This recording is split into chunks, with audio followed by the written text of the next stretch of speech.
Okay. Okay, good evening, everyone, and thank you for joining us for tonight's regular council meeting. I would like to begin by acknowledging that we are meeting on the territories of the Sooke Nation. We acknowledge their long historical connection to the lands and the sea, and we thank them for their stewardship that continues to this date. So, Council, we do have an agenda here before you. We do have a couple of changes. So just ask that the agenda for March 25th, 2019 be adopted as amended with the addition of supplemental information item 9.2, the 2019 to 2023 5-year financial plan, and that item 12.1, outstanding sponsorship grant request, moved to immediately prior to item 9.2. Moved by Councillor Logans and seconded by Councillor Beddoes. Any questions on that? Seeing none, all those in favor, opposed, and that's carried unanimously. I'll just make a note so that I don't forget here. Okay, and then we have some meeting minutes here tonight, meeting minutes from the regular meeting of February the 25th here for adoption, as well as the regular council meeting of March 11th here for adoption. Move adoption is circulated by Councillor Beddoes and seconded by Councillor St. Pierre. Are there any questions or corrections? Councillor Bateman, please. Just the one correction. This is a correction to a correction. Okay. From last time. On March 11th, 2019, adoption of minutes. You've indicated the first name of the member of the public who spoke should be changed to Les. It's actually Lease, L-I-S. Okay. Thank you, Councillor Bateman. It's important work, but someone's got to do it. No, that's excellent. Thank you. Anything else from anyone? Seeing none, all those in favor, opposed, that's carried unanimously. And we have one delegation this evening from the Sooke Bike Club. So I'd like to welcome you forward, please. And if you could please turn on the microphone, which is just the button on the base, and you have 5 minutes for tonight's delegation. Thank you and welcome. Hi, I'm Julie Budgeon. I'm the secretary for the Sooke Bike Club, so I'm just going to give a little introduction, and then our president, Heather Rose, will continue. We are a society that has insurance for trail maintenance, trail use, and our whole objective is to get people out on their bikes, get youths involved in the community. We recently increased our board size due to interest to have 10 people on the board. 2 of those are youth. We have 1 paid position, and that is to a youth for social media. We have done a lot of events, including Tansky. We did a large enduro race there, attracted 100 racers, which was really exciting. The reason we're here today is because we're proposing to, we really need green and blue trails in Sooke. Right now, besides Sea Park, it's very, very difficult trails. Harborview, Broom Hill. We have formed an agreement with the Sooke Nation, with Chief Gordon Planez, to use those trails and to keep the trails maintained. So that's on Broom Hill. So we will continue to do that, and then we have some other objectives that Heather Rose is going to be talking about. Hi. So my name's Heather Rose. I am a part-time paramedic in Sooke. I've been a resident for 2 years, and I'm a full-time advanced care paramedics, in which hopefully will be out of Sooke eventually. So I am very invested in the community. Our next goals with the bike club, again, are to get more youth involved. So our first year project would be to get some signage at Broom Hill so people wouldn't have to just come on our led group rides, which is great. But they've asked that the trails aren't put on Trailforks or any social media platform, that they're kind of just shared into our community. So having a few wooden signs put up there so people were able to recreate there would be a great opportunity. My guess is that it's going to cost about $5,000 to get all that developed and budgeted. We'd love to be able to put those in. We're just going to need a little bit of funding to be able to do so. Our second project that we're working on is an agreement with Timber West. So in 2015 in Cumberland, United Riders of Cumberland were able to sign a land use agreement so that they are able to recreate and maintain the trails that are on the Timber West land. We have 73 acres in the Sooke Hills, a few of those that look great for trail maintenance. So the area that we are looking at is just off of Tugwell Road. There's a great access point. It's freshly logged. There's beautiful ocean views, and it's got just a great gradient that would make some great entry-level multi-use trails, so blue and green. So my goal would be that a 5-year-old would be able to go on a ride with their parents unassisted, at least on one loop, and then to have a few more progressive loops similar to Zuhalem style, where we'd have a bit more flow trails and just have an easier trail network in the area. We're here today because I would like to have a signed memorandum of understanding just when I'm putting in the grant applications. So we do have an application at the end of the week going into Mountain Equipment Co-op for $20,000, which would be a great kickstart for this project. So to just have the support of the Council and District of Sooke and a few of the local business owners. I know Sooke Mountain Cycle and Goldstream Cycles are on board with this as well. Just to have some more documentation to say that what we're doing is supported by the community would be wonderful. So I did hand that to Sarah when we showed up, just a basic memorandum saying that you support our efforts. And yeah, we would really appreciate any feedback that you guys have. Great. Thank you very much. Councillor Logans? Oh, no. Just to clarify, the MOU would simply be that we're supporting the project? Yeah, I have a whole slideshow here that I neglected. And good thing I've got a minute left. He's pointing over there. Yeah, that way. Okay, good. That's our logo. This was from one of our group rides we had the other Saturday. So we normally have anywhere from 5 to 10 youth out and 5 to 10 adults. It's a great time. We meet at the top of Broom Hill at 11 o'clock if any of you are bikers and interested in coming out. This was another sunny day we had up there. We had a poker ride. And this is our board back at the brewery, one of our sponsors. Yeah, and that's Faber, one of our youth. He's 12, 13. So he's been helping out with our events, and he's on the Nolan riding team. He's a really great rider. And here's my proposed budget for the signage at Broom Hill and the memorandum that I would like you guys to sign for Timber West. So it's hard to say how much in building costs and materials and everything, because we would be looking to locally source that and get that through contractors to help donate from a good cause. My guess is the project is probably going to cost about $35,000. I'd say about $5,000 of that would be just for the signage at Broom Hill, and the rest of it would be for Timber West. So it would be my ideal situation is to be able to employ some youth ages 13 to 18 to help with the development of the trail maintenance. So a lot of that would be to wages and materials. Yeah, so we're applying for a lot of grants to be able to get this funding, but we'd just like, a little bit more support. So yes, the memorandum would be to support our efforts in getting the land use agreement with Timber West. Thank you for clarifying. I have a few questions, but first I just want to make a general statement, which is thank you for not tokenizing youth and for employing them. There was a discussion at our FCM conference last year, which is our federal conference, I believe it was. It might have been UBCM, but I think it was FCM, where they discussed boards having youth involved, but also using them for their skills and just saying, you're going to be a volunteer and not employing them. And it was a youth-based forum, and the consensus was it is a good idea to actually employ youth. So thank you for being leaders in that. Hopefully. Yes, it's very meaningful. For the signage, I just wanted to ask a question, perhaps through you to staff, if the staff would need any input on the locations or on the volunteerism or on placement or anything.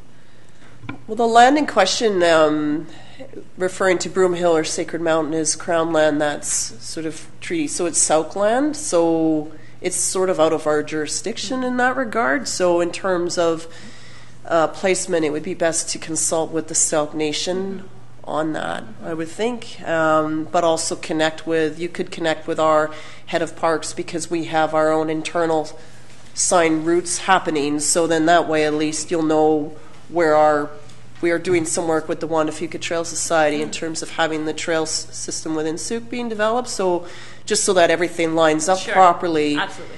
You may want to connect with Laura Hooper here at the district and just so that you understand where they're at, and there's a way of sharing some information there. Yeah, absolutely. Give me a second. Yeah, through the Sorry, chair. Councillor Beddoes, I was signaling that I got you, but I wasn't sure if Councillor Logans had finished. But you're good. Okay. No, well, thank you very much. Go ahead. So basically you want a letter of support, right, to carry on? Yeah, and I do have a basic one drawn up. I'm not sure if it made it all the way around, just saying that, yes, you support what we're doing and that we will continue to present the District of Sooke in your wishes. So if you guys want any involvement in the project or have any wants, that we are willing to work with you and make the project kind of work to our, both of our advantage.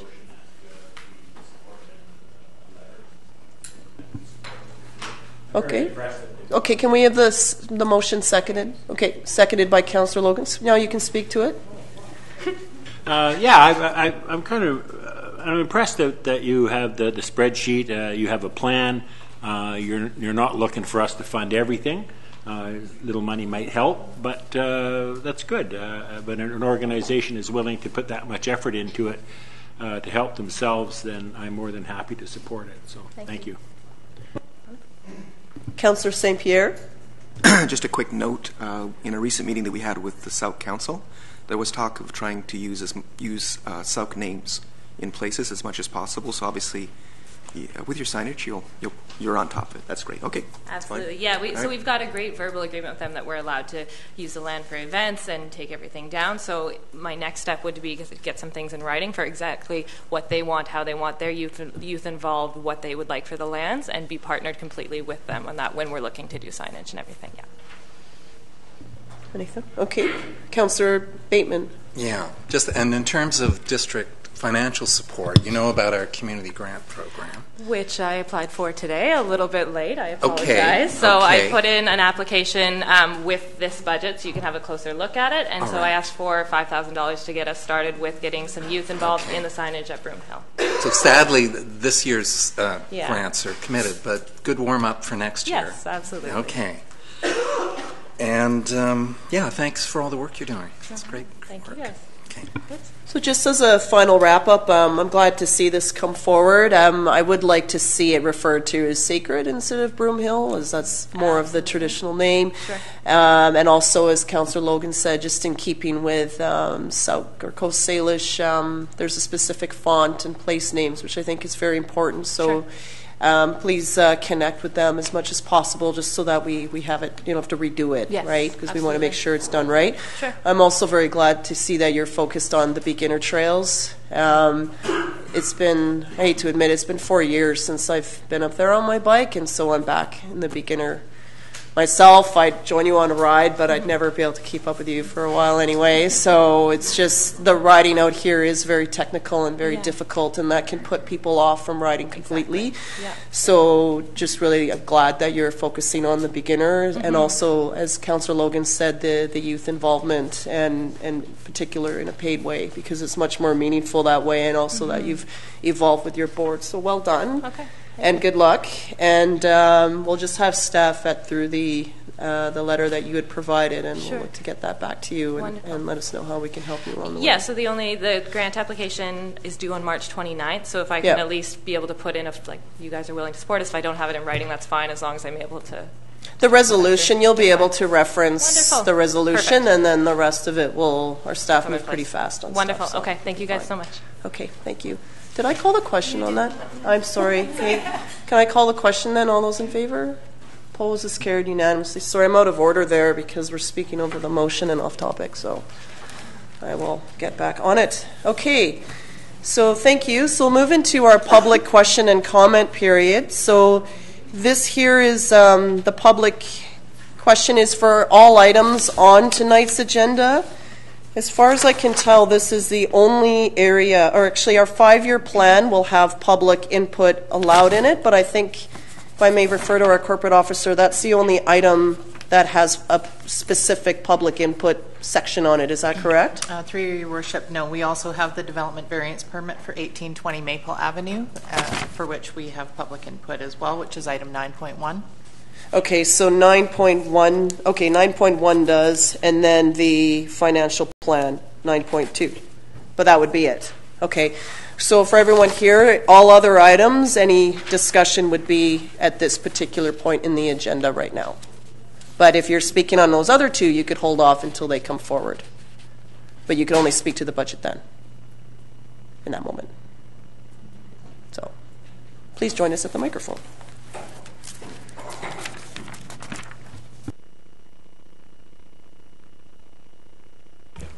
Gail Hall, 2517 Sooke River Road. I had prepared my budget numbers and everything, and I come here and find that you've changed everything in the budget papers, and I think it would have been nice to let people know that whatever they had prepared isn't there anymore. Thank you.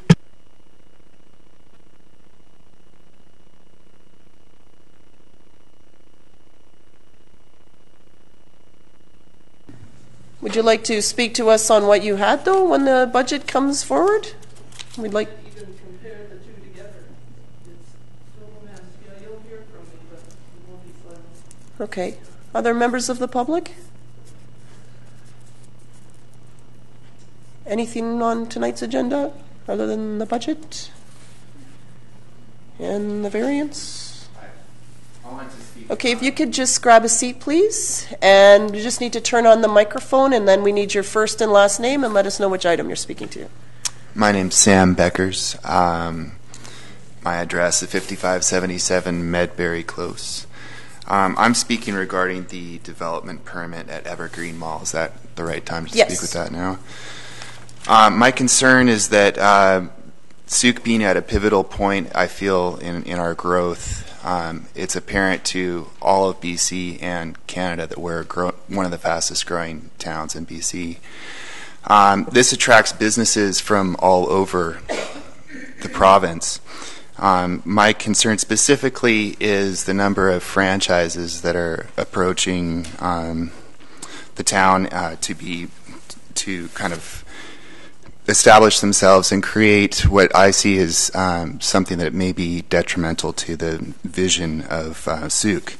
I would like to suggest to the council to create either a moratorium or some type of limitation on franchise businesses that do not fall in line with the vision of the town.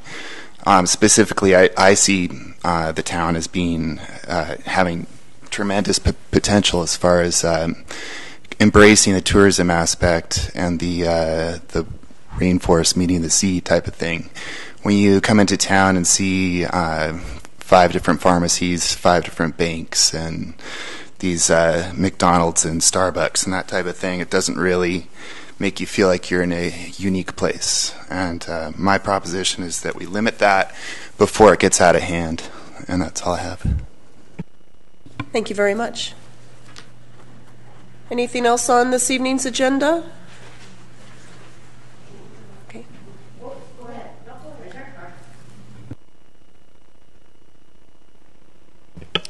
Brenda Jordison, 2322 Galena Road.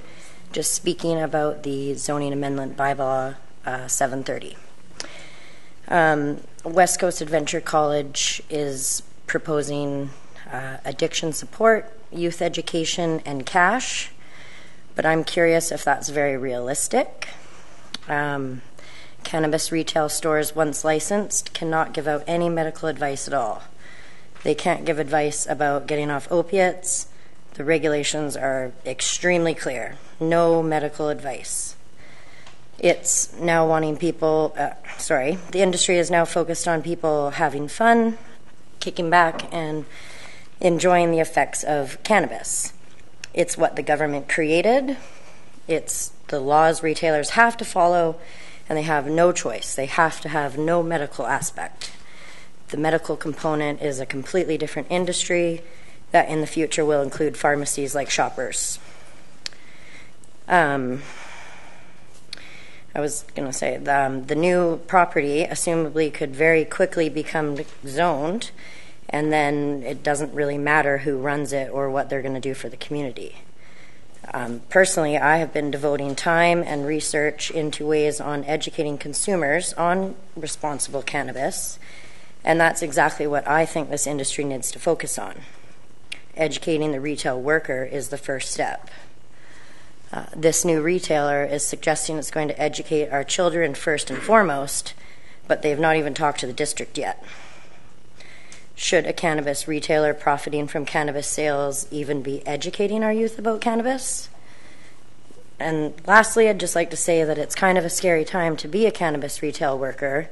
I hear that we're getting a change in police command, so I'm not really sure what that looks like for us, and I personally would appreciate no more delay in getting us licensed. And that's all I have to say. Thanks. Thank you very much for your comments.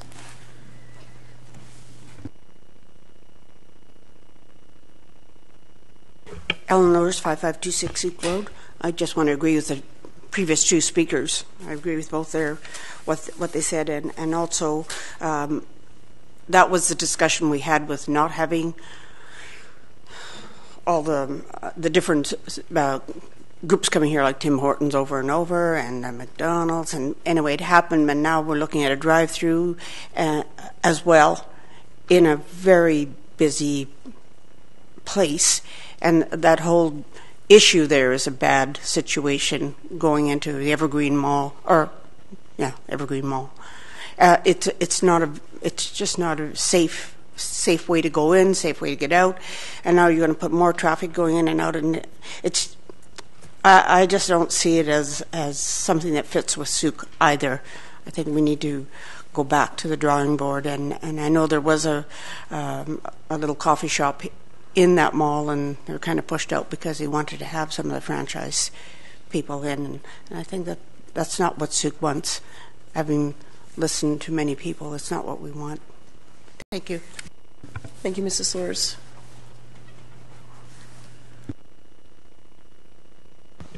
Hi, I'm Julie Budgeon, 6526 Water Street. I just wanted to echo that sentiment. Sooke is in a unique position right now, growing this huge upward spiral, and if we could take this opportunity to have more of a strategic plan for commercial development, so it's not getting these big boxes, it's not getting these, big franchise companies coming in. So my recommendation would be some sort of strategic plan, and whether it is a moratorium or something to that nature, to allow for the small businesses to come here and thrive. Thank you, Ms. Budgeon. Any other speakers? Okay, so we will move on into the agenda, and our first item here, 9.1, is a development variance permit for 1820 Maple Avenue. And I'll turn that over to staff, please. Thank you, Your Worship. So tonight we're here for a development variance permit and easement agreement, which are required for the development at 1820 Maple Avenue South to construct an off-street loading facility in the District of Sooke right-of-way. The variance is required per Section 4.4 of the Sooke zoning bylaw, which states that every owner of land shall provide and maintain off-street loading spaces in accordance with the regulations contained in the bylaw. Some of those regulations are that all off-street loading spaces shall be a minimum of 9 meters in length and 3 meters in width, have a maneuvering aisle of 6 meters, and shall be clearly marked with the words loading space only on the pavement or the wall. The proposed off-street loading space or easement area meets all of the size and maneuvering aisle requirements. The easement area is located just outside the southeast corner of the 1820 Maple Avenue property in the municipal right-of-way, highlighted on the screen in orange. The easement area is 27 meters squared in size and is directly adjacent to the unsecured commercial and residential parkade entrance. The easement agreement is for the life of the building, and the easement area shall remain free of structures other than surfacing, lining, curbing, landscaping, and signage. The owner of 1820 Maple Avenue will keep and maintain the easement area in good and sufficient repair to the satisfaction of the district, and the district will receive a sum of $10,899, for the easement area upon execution of the agreement. So finally on the screen are street views from the original development permit proposal. The bottom right hand shows the easement area adjacent to the unsecured entrance to the parkade. Thank you. Okay, seems straightforward. Are there any questions from members of council to staff? Okay, is there any comment, or Councillor Bateman? Sorry, I missed which of these slides represents the easement area. Bottom right. Okay, up in the, yeah, okay. Bottom right, the bottom left to the mid-left of the bottom right. Okay, got it. Okay, Councillor St. Pierre? We have public input first. Yeah. Okay, so I'll just ask, Councillor Logans? Okay. All right. Nothing else. Okay. So are there any members of the public that would like to comment on the proposed development variance for 1820 Maple Avenue? Okay. You'll need to reintroduce yourself and give us your name and address, please. Sam Beckers, 5577 Medbury Close. I would wonder whether the Wild Mountain restaurant, which happens to be right next door, has been notified of this. They have very impacted parking there. I know that there's the boat excess lot there as well, but it's kind of tricky getting around there, especially at night. There's not a lot of lighting and that kind of thing, so I think that's something that's important to ask them. Okay, thank you. In terms of notification, any comment back? Yes, per the development variance permit legislation, we notified everyone within 100 meters 10 days before, and then the easement agreement was in 2 consecutive newspapers for 2 weeks prior to this meeting. Okay, so that's gone out. Okay, any other comments from members of the public? Okay, so any follow-up from members of council? Councillor Bateman. Yeah, I was just concerned possibly about the signage that can go up in this particular easement area. Is it signage that might in fact have some impacts on Wild Mountain and their customers? Not that I foresee. It's either on the pavement itself for the loading space or just small on the wall. It just needs to clearly show that the space is only for loading vehicles, not for any other parking. Thank you. Okay, Councillor Logans. Forgive me if it does say in here somewhere, but through you to staff, what would the typical hours be for the loading, if that's been discussed yet? Through your worship to Councillor Logans, that hasn't been discussed. I would assume it's just open because it's near the unsecured lot. It's Thank for the you. purposes of just that development on 1820, not for anyone adjacent, just to be clear. Yes, and yeah, I guess my only concern would be in terms of Wild Mountain that they do grow their food right there, and so that's sort of like an exhaust area and a food growing area, and they use that food in their kitchen as well. So that's my only thought, like if they're going to be idling there for a while. But I think Wild Mountain's only open 5 to 9 or 10 in the evening, so if it does stick to daytime hours, it should be not too disruptive to the restaurant guests, but perhaps to the garden. The owner of 1820 is here, and I'm sure that they heard you and will take that into account. So. There is an anti-idling bylaw in effect over the entire CRD, so technically you wouldn't be able to idle there anyway. You'd have to park, unload, and turn your vehicle off, right? Okay.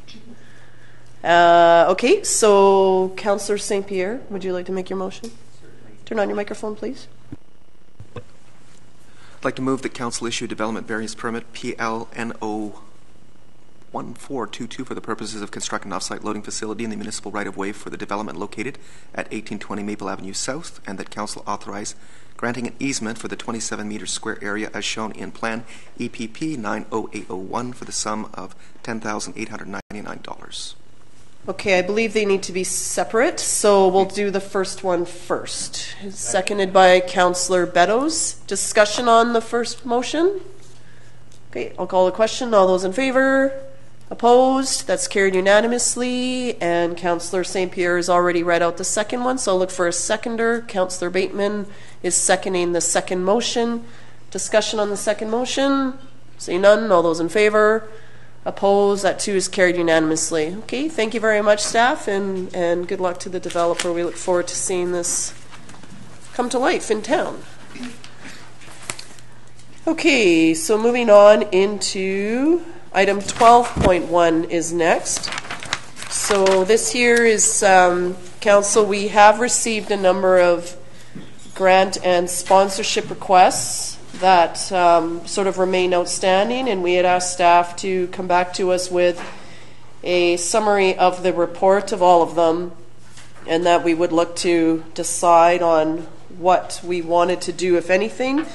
I will add that there was also a request for membership for the Film Commission, which is about $2,000, I think, which I think, just given that we have successfully landed a motion picture filmed in Sooke in the off-season, as well as numerous other filming shoots, that I'd like council to give that one serious consideration for this year. So in terms of how we do this, because council, there are members of council that will need to step out of the conversation on each one here, I think it may be best that we just go through them one at a time, perhaps, and go from there. So I think that will we'll ask Councillor Beddoes to step out. Councillor Beddoes has previously declared that he's involved with the Sooke Lions Club, And the first one is a sponsorship request for Sooke booth sponsorship. So in terms of this one, it's a request for $2,000, and this could come from our sponsorship fund. We have $2,700. That does basically deplete the whole fund, but it's a big event for the community, and it's a new event. Pretty exciting in April. Councillor St. Pierre? I was just going to ask how much was available. $2,700 in sponsorship. If we looked at the sponsorship account, it's $2,700, so it's $2,000. Councillor Bateman? Will this also buy us a booth as part of our sponsorship? Yes. Okay. That's my understanding. We'd have, and it's a good opportunity for us to talk about our strategic plan, the budget. We used to do that at the Rotary Fair every year, so this will sort of allow us an opportunity to do that. Ms. Dumas? Or, pardon me, Ms. Gray? Through your worship. I believe this came up at one of the very earlier community grants meeting, and Ms. Parkinson suggested, instead of giving them a grant, that we could sponsor a booth. Yes. So it was to sponsor a booth, and I don't know if $2,000 was the exact amount, but that was the number that Brenda mentioned. So I think that was it, because we wanted to co-sponsor be a sort of a host of the event. So I think that's where that amount came from. So, Councillor Logans? I'd like to move that we sponsor the Sooke booth for $2,000. From the sponsorship From fund. the sponsorship, Okay. account. And I'll speak on that if it gets seconded. Seconder? Councillor Bateman is seconding. Go ahead, Councillor Logans. I think, as you mentioned, I just want to emphasize that we don't have that presence anymore at the Rotary auction, and it was a good presence to have. So I think this supports the event as well, a new event in Sooke, as well as gets our information out there. So it would be good for us to be there too. I'm free that day. I'll put my hand up. Okay. I think we'll all be there, so we can work out shifts or something. Okay. So anything further on the sponsorship of $2,000 to the Lions Club for Sooke? Okay, so I'll call that council provide a sponsorship to Sooke and the amount Sooke Lions Club to the amount of $2,000 funding to come from the sponsorship. All those in favor? Opposed? Is carried unanimously. So we'll have Councillor Bettles return to the room, please. Okay, the next one is the Sooke Saltwater Series. We've been a sponsor of this derby for a number of years. I'm not sure exactly for how many. But there's a request for $1,500. Councillor Logans? Do you recall the amount we provided last year as well, or perhaps Ms. Dumas? It's actually Ms. Gray. Sorry, Ms. Gray. It's right there too. I'm so sorry. Through your worship, so last year, 2018, the Sooke Saltwater Series received $2,500 through council contingency, and in 2017 they received $1,500 through the sponsorship budget. Thank you very much. This one, I would love if council would support this event again, not only because our fishing industry is a bit challenged right now and they can use any support they get, but also because this Saltwater Series is a great collaboration between many of the different businesses that operate out of our area. So I'll move that we support the Saltwater Series with a sponsorship of $1,500 from council contingency. So seconded by Councillor McMath. I think the delegation had asked for $3,000 in his presentation, but this year is what we've done, but I'll stick with the motion. We're limited this year. We are limited, so that makes sense. Anything further on this motion? Seeing none, I'll call the question. All those in favor? Opposed? That's carried unanimously. Next is Food Chi. We had a delegation recently. They've had a request. Councillor Now, I'm Bateman? the Facebook administrator for Sooke Region Food Chi, so I think I better step out on this. Okay, yeah, that would be a good idea. Thank you, Councillor Bateman. We'll just wait for Councillor Bateman to...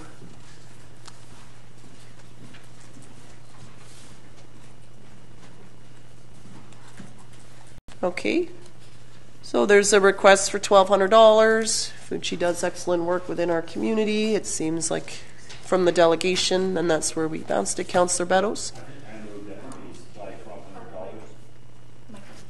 Councillor. Sorry. Yeah, I move that we supply $1,200 as requested for food cheap. Okay, seconder. Seconded by Councillor St. Pierre. Any further discussion? Oh, Ms. Mushada? Sorry, through your worship, just confirm that that's from council contingency as well. Thank you. Yeah. Anything further? Seeing none, I'll call the question. All those in favor? Opposed? Is carried unanimously. Thank you. We'll have Councillor Bateman return. Oh, he can just, I think you need to go to, he's staying in the hall. And I'll declare a conflict of interest as I work for SD 62 for the Edward Milne Community School Society. Okay. Yeah. Still have quorum, so we're okay. Okay, we had a recent delegation as well for the EMCS theater seats. They're doing a fundraising drive. The $40,000 was put forward to model, I think, after what Langford had contributed to one of their recent community school upgrades, from my understanding. This will take a significant amount out of it, but perhaps we can do some of it. Councillor Beddoes? Yeah. Through your worship, I have a great deal of problem with committing $40,000 at this time. I have no big plan. I don't know what they're going to be planning for fundraising. They were going to do a fundraising, so I would just like us to postpone this to further in the year and give them an opportunity to come with us for a detailed plan. I'm not saying no. Yep. I just don't think I have enough information to make that decision. So that would be my... Hey, maybe I should put that in the motion? Yep. I'll put that in the motion that we postpone dealing with this item until later in the year. Okay, and later in the year, and request the group provide an update on fundraising activities. Sure. Is there a seconder for that? Seconded by Councillor McMath. Speaking to it, Councillor St. Pierre. Just very quickly, I don't think we can afford to deplete our entire contingency fund in this way at this time. I mean, we don't know. Contingencies funds are for contingencies, and this early in the game, in the year, I don't think we can afford to just more or less wipe it out. Yeah. Other things may be more pressing than seats, maybe not, but we don't know. Okay. Councillor McMath, any comment? No. Okay. No, I think Councillor Beddoes made good comments there, so I'll support the motion. Postpone consideration of the funding request, and that council request additional budget information. Did you say maybe do we need a date when we're postponing? Through your worship, that would be my recommendation, is to set a specific time. I would move that we put the date September 1. Okay. That's an amendment. Friendly amendment? Is it okay? Councillor St. Pierre? I'd like to suggest another friendly amendment. They actually did provide a budget, and it had a fair amount of information. I think what I'd really like to see is what's happening in terms of fundraising. So I think maybe instead of budget information, you could put additional budget / fundraising information. Sure. I think that was something you would Your Worship, we on. need them to come back to us and talk about this more at length before we commit $40,000. Yeah, significant ask. Okay. All right, so we have that motion amended. It's all good. Anything further? I'll call the question then. All those in favor? Opposed? Is carried unanimously. Okay, if we could have our two councillors return to the room, please.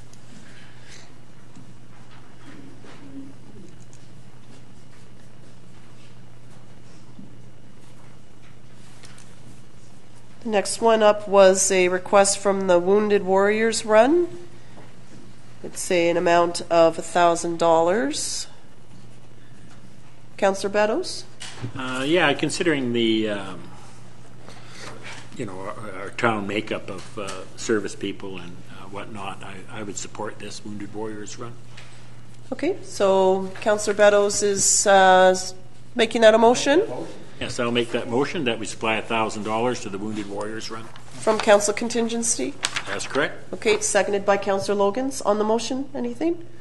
Seeing none, all those in favor? Opposed is carried unanimously. And the last one that we've had was the Film Commission in the amount of $2,000. Councillor Bateman? I'll move that. Okay, move the annual.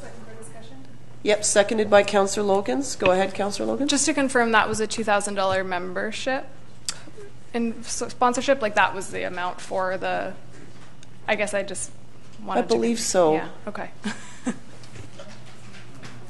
Is it 2,000 or 2,500? I don't. Do we know what we funded the Film Commission for last year? I think the amount's the same.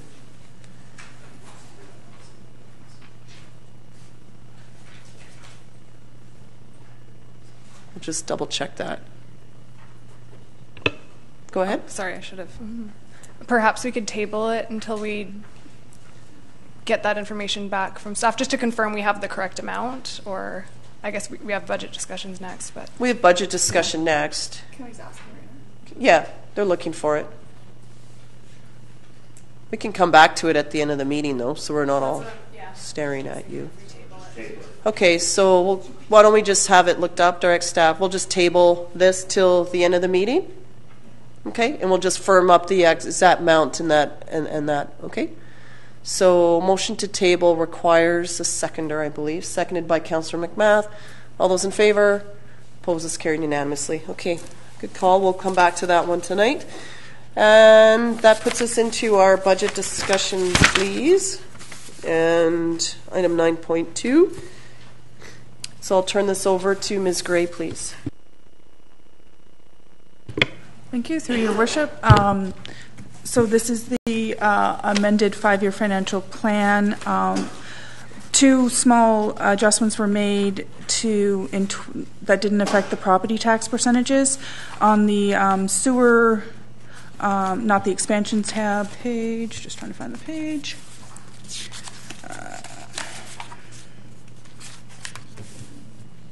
Page 23 and 24. Actually, specifically page 24, the capital items have been reduced from $1,130,000 to $960,000, and that's just, we had further detailed discussions with staff. There was a bit of staff turnover, so some numbers were lost in translation, so we've had a sober second thought and look at those numbers of what we can actually achieve, so that number's just been reduced. Page 24. So for 2019, the capital budget used to be $1,130,000, and it's just now been reduced to $960,000 because a couple of the projects had occurred a couple of years ago, and there was a bit of confusion. So this number's just been adjusted on there, reduced down to the actual what we'll need for that. And then the other adjustment was in the community safety. I guess it's just for the funding for the fire truck this year. No changes in 2019's numbers, but the 2020 to 2023 debt amounts have been changed just to reflect what it actually costs to borrow that over 5 years.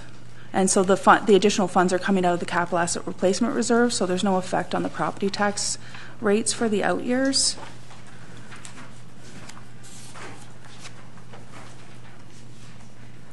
And then other than that, there's been no further changes to the budget from what you saw at and from the open house meeting.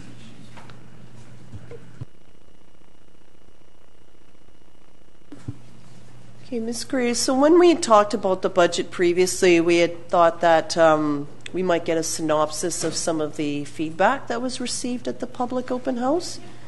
And I'm just wondering if you could share some of that with me. Unfortunately, that's when my cold kicked in, so I took it home with me.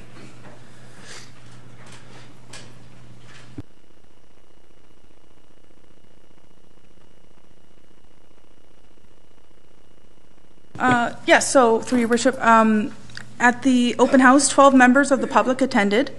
Overall, it was positive feedback. Feedback we've heard was just clarification around the process of creating a financial plan, just a desire for increased public engagement during the budget process, a couple of requests to start the budget process earlier, which I alluded that yes, we'll absolutely be starting this earlier next year, or this year, I guess. Support for increased parkland, improvements to park infrastructure, increased access to the waterfront, including staircase repairs, additional sidewalks, additional EV charging stations, infrastructure on east side of Sooke River Bridge. We just fielded a couple questions around how future year capital projects are funded. There was a woman who came in regarding the creation of a market garden on Lot A. Additional improved free outdoor recreation for children, basketball courts. We're not quite sure whether they would like those to be set up, but that was some feedback. 2 questions just around when, if municipal sewer system will expand to Caltassin area. There was a couple questions just around how the 13% sewer maintenance budget is charged. They're charged 13% from other departments for providing the running of the sewer. So just a couple clarifying questions around that. Question around the sewer expansion study. How will it be paid for, and who among the citizens will be paying? So because there is a budget in 2021 to potentially expand the sewer, so it was just kind of questions over who's going to pay for any studies or any debts related to that versus the current people in the sewer area. So all of that obviously will be to be determined. Request that costs for the sewer study and future expansion be allocated to those who benefit. Desire to see diversified revenue sources from things like DCCs and grants, which again I committed to. We're absolutely going to be looking for more grants this year. Increasing commercial and industrial activity, economic development efforts increased. And then the last one was just request for improved communication from the district regarding construction, including Ministry of Transportation and other jurisdictions working in the community. So that was about all we heard. Thank you, Ms. Gray. So the question I have is that the federal government has recently announced that they're doing a one-time doubling of the gas tax contribution. So that would be the gas tax that we receive automatically, which is based on per capita. So I'm just wondering what amount will actually be forecasted to receive. I gave the wrong information out. I confused it with traffic fine revenue, thinking it was only around $60,000 or so. So doubling that is not overly significant, but that was actually incorrect. I think our gas tax is much higher than that. Yes, through your worship. So we've received approximately $560,000 in gas tax revenue last year. That's what's in our budget, 568. Sorry, I'm just trying to find the exact line. 568,000 is what we received in gas tax last year. So presumably when the budget passes, the federal government, the money is kind of becoming straight to the municipalities. So once that's actually been confirmed, then we can have a conversation of what priorities would be for that funding. Okay, because that comes through it goes to the UBCM, and then they administer the gas tax on behalf of the province. It's the partnership that the UBCM has and they administer this between the provincials and federal governments. So that's where we get a letter every year from the president that will outline what that is. So that's something to look forward to. And I just like to highlight that there's been significant advocacy work done by our peers, both at the provincial level and at the federal level, that there be more infrastructure dollars flowing directly to municipalities. And so particularly at the federal level, last November, I sit on the board now, considerable work done advocating for improvements and that more tools come directly to municipalities. One of our arguments is that there was a pledge that 25% of cannabis revenue would come to municipalities, and none of that has come to any municipality across Canada yet. But at least they're responding in terms of the gas tax funding, seeing this double for this time. So it'll help us move forward and continue on this work. And now there's more of a pitch to strengthen the relationship that local government be recognized as an order of government, not just a junior level, and that we have the right tools to deliver what we need in our communities. So at least we see a response here. And with a looming federal election, it gives us an opportunity to further that dialogue. So I think that's a success, and I think we can thank our peers at UBCM and FCM for all of that work. And it's consistent, clear, speaking with one unified voice. So it was good to see that. I'm glad that it's not the $70,000 that I originally thought it was. It's actually significantly more. Okay, other questions on the budget for staff? Councillor Bateman. Well, I'm interested in some of these points here. Desire for increased public engagement during budget process. We did have two open sessions here, 2 to 5 p.m., I think was on a weekday, and all on weekdays, and 7 to 9 p.m., and we had one individual from the public at each of those sessions. I'm sure there were many watching at home. However, we just had the one at each of those sessions. And I guess this is an ongoing issue over your many years in office. You must have tried many formulas in an attempt to get, I think finding some ways to broaden. We have that financial calculator online, and maybe finding some way to generate some more online discussion that is, and seeing how that comes might be an option. People seem to engage more online, but then when it matters, people show up. So I think asking those questions at the Sooke-rama, when we talk about it, and just asking, how would you like us to engage you more on the budget?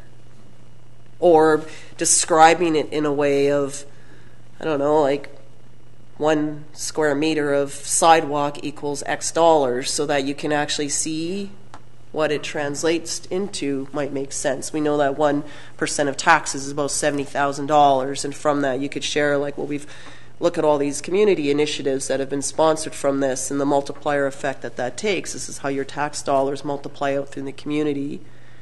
And I think when you can connect it to something, but sometimes it's just like any bill, like your hydro, your Netflix, your phone bill, or whatever. It's a bill that has to be paid. It's cost of living. Councillor Logans. I think one reason we've been poor at it is just because of resources. Really, it's for me, engagement is meeting people where they're at. And if we're in here all the time in council chambers, unless you're physically able, willing to have the time to come to these meetings or to even watch them online, you're not going to be engaged. So when we go to events like Sooke-rama and other local events, and we're present where people are, and when we go to youth and speak and to seniors to speak, that's when you're actually going to get that meaningful engagement. So it's a matter of having the capacity to do so. I don't think we've had the capacity in a very long time, but if engagement is going to be something that we prioritize as a council, we have to make that part of our capacity somehow. We could have a budget discussion at the high school during lunch on matters that impact the youth and their future. Well, and it's there, right? To take it to them. That's other communities have done that. They have a meeting at the high school on relevant issues, and yeah, that's an idea. Councillor St. Pierre. I'd like to add to Councillor Logan's the idea of having actually a capacity building in terms of facilitation within our various community groups, which I brought up in the past. This could actually be a tool that we examine. Who knows? Maybe with our gas tax money, we can maybe try and do something with that, or just work with the community. But if we can actually build capacity with the Rotaries, the Lions, Fuchi, and all the various other groups, we could potentially let them know, okay, we're doing our budget deliberations. Here's what we've got. Go to your people, find out. This is the sort of thing that could get us really strong public engagement from a large number of stakeholders that we actually know are interested in moving things forward that way. They're already volunteering their time. They're already heavily engaged. They may just simply need an invitation and some resources. So just add in our strategic planning that's kicking off in next week, actually, there was a series of meetings, and one of them is a stakeholder participation. So that could be a way of how we work together, and how do we engage and share messages back and forth. Along with public input, that'll be built into that too. Okay. So seeing no more from council, I'd like to open this up to members of the public for comment on the proposed budget.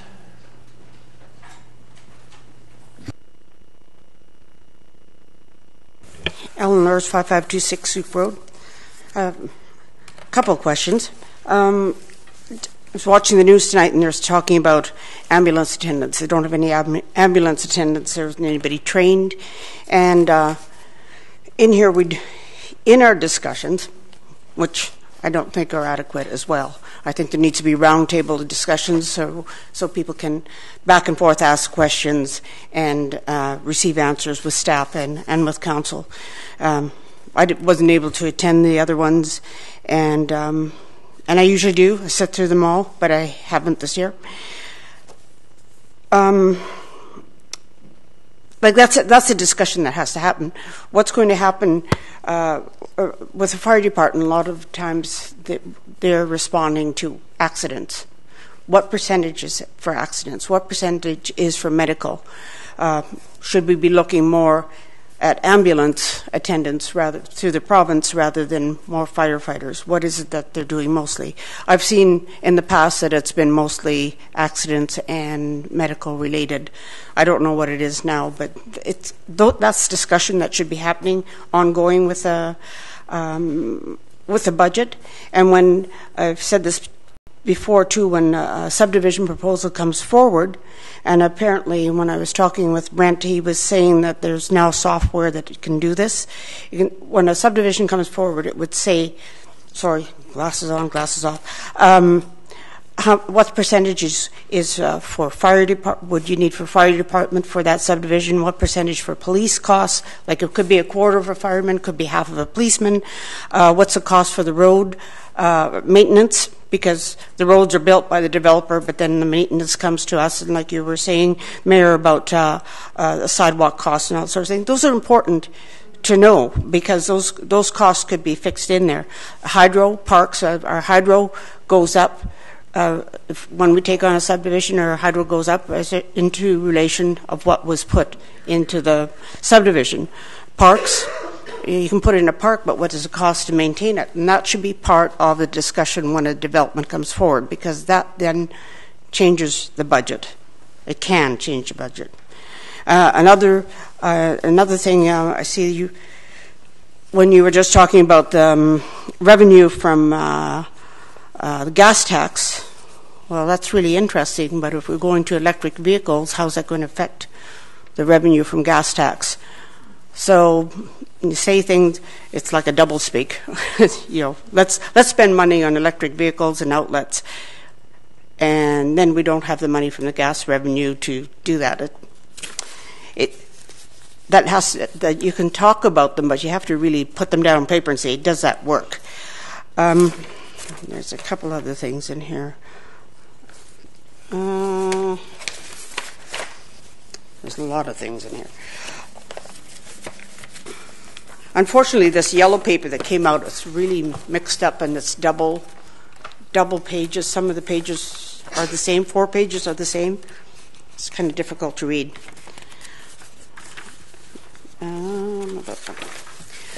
The question about grants on your yellow copy, page 13,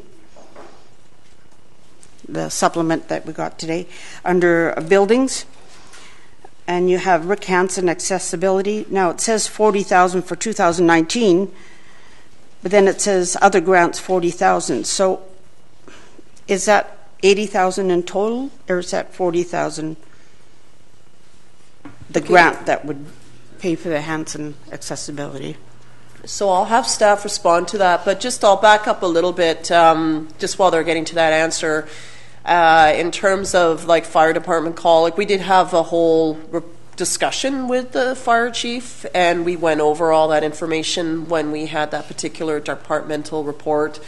We'll be receiving follow-up on that probably with the annual report, and staff have also committed through our CEO to provide quarterly reporting to us, so then we can see where those various calls. I don't have that information right now today, but we did have that, and then we did treat because we just had 1 or 2 people present, we were sort of doing a very informal conversation when we were going through the draft budget. It wasn't structured like this. It was just a more informal type of, formal in terms of council procedure, but informal in terms of the dialogue. It's just in terms of how we're seated here, because there's so much equipment, it's difficult to move these tables around the room. They're sort of stuck kind of where they are.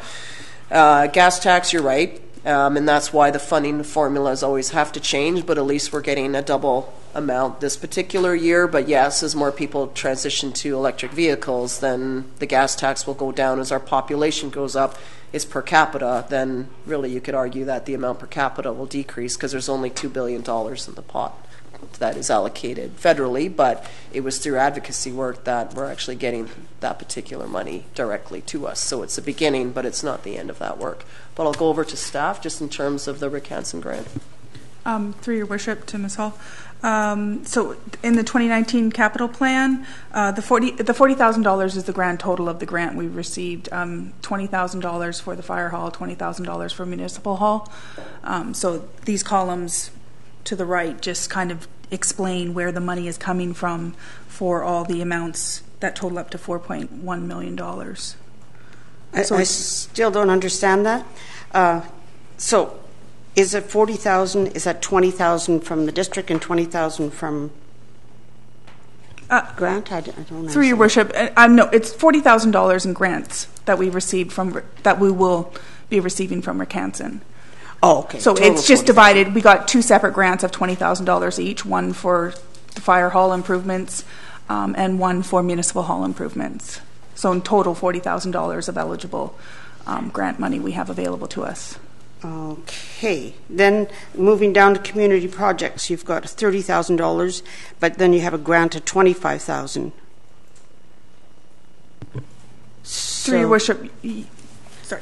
Yeah, go ahead. I'm not sure what your question is. Sorry, I didn't. Well, I'm not sure what is that. $25,000 is a grant, and then $5,000 the district would put it forward. Through your worship, correct. Yes, the DeManuel Creek connector is estimated to cost $30,000. Of that, we're going to use $5,000 of casino reserve funds, and $25,000 is a grant that we've applied for to do part of that work. That was the maximum grant available, so we've applied for the maximum. Now we're just waiting to hear back. So, okay, and so the same with the multi-sport court box. Through your worship, correct. Yes, these are all just grant funds. So the grand total is on the very first column on the left with the dollars, and then all the columns to the right just indicate where the funds, where the reserve funds, property taxes, grants, or the funds will be coming from. Okay, so if those grants don't come, then those projects don't happen. Correct? Correct. Okay. I don't see it in here, but you had increased fire department. You're hiring another 2 fire. We're hiring 1 new firefighter. Correct. Through your worship, we're hiring 1 firefighter in 2019, and then there's another firefighter in the budget for 2020. And last year we hired 2 firemen when we were going to hire 1. 2 firefighters? Yes, last year we were going to hire 1. It was in the budget for 1, and then we hired 2. So now we're hiring another 1 for 2019. As I understand it, there was always 2 planned for last year? No. Through your worship, I wasn't here at the time, so I'm not sure. I think it was 2017, it sounded like, or the chief is here. Your worship, 2017 there was a hiring of 2 firefighters. There was no hiring of any additional staff in the fire department in 2018. Right, 2017. Yeah, right. So now we're in a position here where we're in the hiring process for a single firefighter for this year, and then post-organizational review, it's in the budget for 2020 to have another one coming. Right. So there's 2 hired in 2017 when we were going to get 1. So now we're hiring another one for 2019, another one for 2020. Going through your worship, going back to 2017, we always had it planned for it. It was just a process that was very transparent in the council meetings, that why we did it, bringing 2 in at the same time due to cost efficiencies and planning and scheduling. Yeah, there was 2 hired, but that wasn't the intent. They weren't hired at the same time. They were 2, and they started at different dates. But there was a report in 2016, I believe, that had approval for 2 that they would have, but they started at different dates or something. Is that right? Your worship, if I could correct you, is we came forward to council to bring the firefighters starting at the same time. Okay. Yeah, it was at a staggered start originally, but we brought it forward with a delayed start. Right. And accelerated start just due to efficiencies. Okay, so it was a delayed start is what it was. Yeah. And I have some other questions, just trying to find them, but it's related to fire as well. I remember that there was the SCBA's. We had a budget set up for to spend $10,000 a year, I believe, to over 5 years or something like that, to look after the equipment for the firefighters. But now it's kind of odd because it's there again, and I thought, well, we did that already. Well, I think it was supposed to, and I think there's a 15-year or something like that for each one, or 10 years for them. Your Worship, I can help clarify the misunderstanding with the resident. There is a capital operating component in our budget, and it has to do with the maintenance of SCBA. It's a procurement project that ramped us up to make sure that we had adequate self-contained breathing apparatus as well as a bottle replacement program. Those items typically last only 10 years if they make their full service life. That program has been successful, so what you do see in the 5-year plan now is a significant reduction, close to $40,000 that towards 2022 that would just have an item in there for $10,000 in case some fail. Looking forward, 10 years from now, we'll likely have to bring that budget back up, but we have reduced that budget significantly. Okay. Unfortunately, I couldn't. This was really difficult to read. This here, but again, I would have hoped that we had longer time for budget discussions. Previously, the budget discussions were you go line by line through the budget. We did that, Ms. Lurs, over 3 days. We went through the budget line by line, department by department, open to the public on 3 days, and we ended up finishing. So we did council, one special council meeting, because we managed to make it through all the reports in that one particular night. But I think we started, I don't remember what time we ended, but it was around 10 or 11. But we went line by line by line, department, department, department. Well, and was that, those were evening meetings? We had one start during the day at 2 o'clock, I believe. Yeah. And we went till, I don't know, 5:30 or 6. And the intent that, okay, we'll take a break for dinner and then come back. But we managed to get through the department, all the department stuff in that day. But it was each sheet in that book on ledger-sized paper, as well as on this, and full PowerPoints. Right. So we're not doing anything different. Okay. It's the exact same process. What is different is then we scheduled an open house so that people could come in, drop in, meet with all the staff were set up. We had PowerPoints going. All the department staff were here. Members of council were here, so people could come and go throughout that particular day. That's what was different this year than any other year. Okay. I guess it's just the daytime.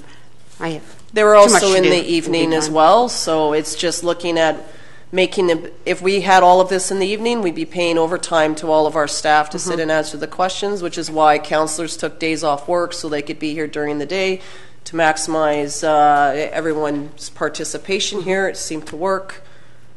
Okay. And then had the open house. So now that we've gone through every single thing, that's why we're here for third reading now. So did you have a lot of public No, attend? we had one person, maybe two. Exactly. Yeah. I think the daytime, it's the same in the evening. One person. We only have one daytime. We had one daytime meeting. Yeah. Okay. And that one had the most active public participation probably until that member left. But people criticize us. We have it at night and they're tired, they're working, they're doing their housework. We do it during the day, everyone's working. So I don't know, maybe we should do it on a weekend on a nice sunny day and see how many people that drag in. I don't know. Okay. Thank you. Thank you.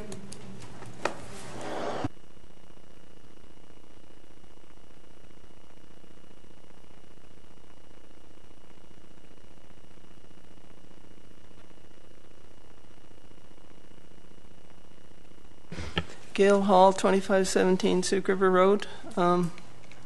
Because I find the paper so confusing, I tend to look at the budget from the point of view of things that I think are left out. And we start with the sport court and the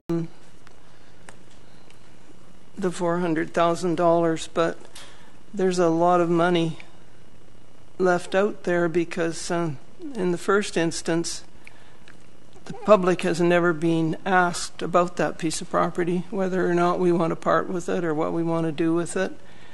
It's in the official community plan as community residential. And people can say all they want that you can put the sport court on there, but the only way a sport court could go on there is if it went on there with a partial amount of community residential, because then you could have the community residential and some playing fields with that.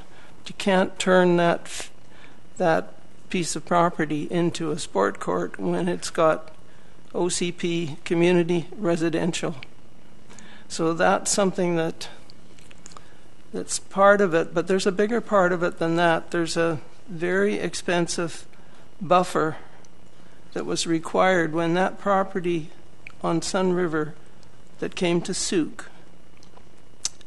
The agreement was that down on the river where we've got the big whatever it is, and it is ALR, and we were allowed to have it as a park.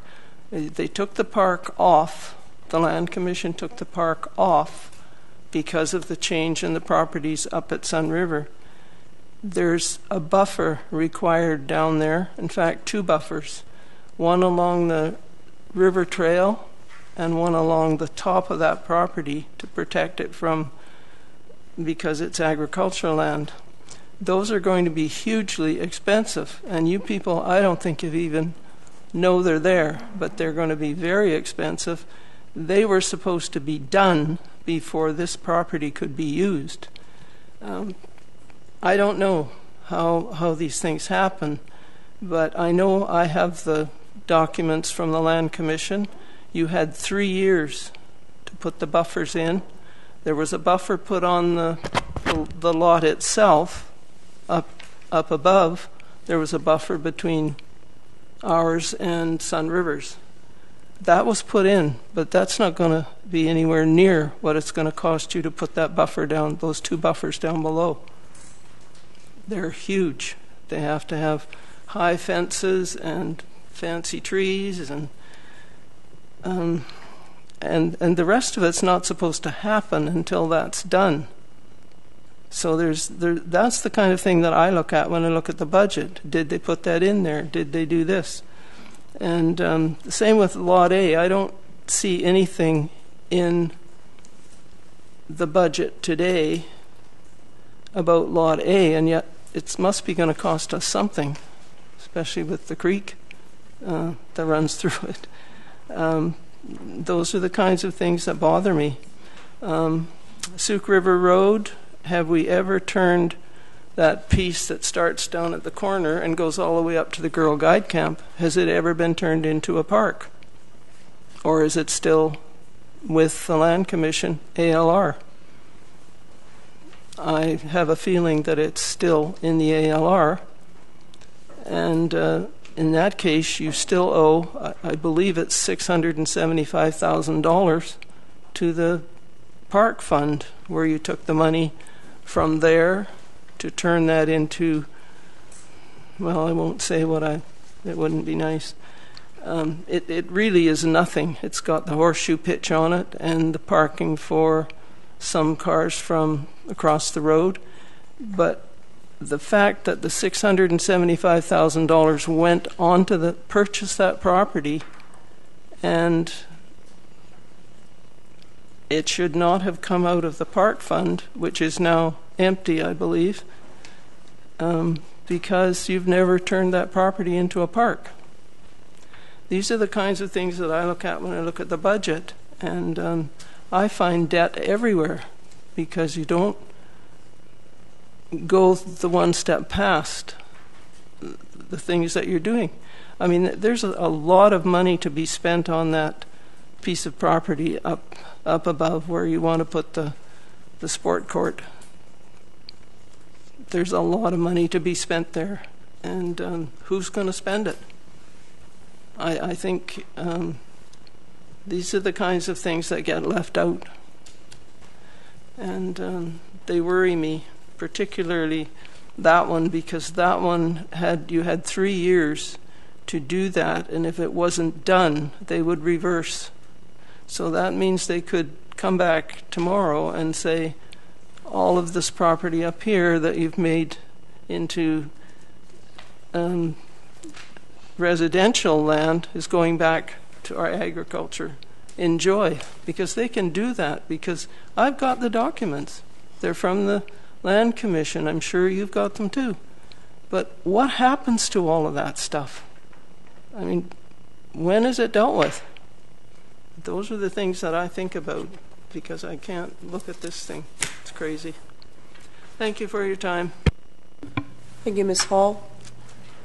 Do I have any other members of the public that have comments on the proposed budget? Okay, so seeing none. Council, staff is looking that there's a recommendation here that Council give third reading to the bylaw cited as the 5-year financial plan bylaw number 731, 2019. Moved by Councillor St. Pierre, seconded by Councillor McMath. Oh, sorry, through your worship. The yellow document does have some amended figures in it in comparison to the bylaw that was passed at first and second. Okay. So third reading would need to be given as amended. Okay, so there'll just be an amendment there that it's third reading as amended due to those slight changes. Mover and seconder in agreement there. Yep. Anything further from members of council? Okay, I'll call the question then. All those in favor? Opposed? That's carried unanimously. Okay, thank you, everyone. Okay, moving on. Okay, we have bylaw number 713, zoning amendment bylaw for 1890 Maple Avenue. That is that council adopt the bylaws cited as zoning amendment bylaw number 713, 600-61, 2018. Do I have a mover for that? Moved by Councillor Beddoes, seconded by Councillor St. Pierre. Anything further? All those in favor? Opposed? That's carried unanimously. Thank you. 10.2 is 2489 Otter Point Road. So I'll turn that over to our planning staff, please. Good evening. Tonight we are here for first and second reading of the proposed zoning bylaw amendment at 2489 Otter Point Road.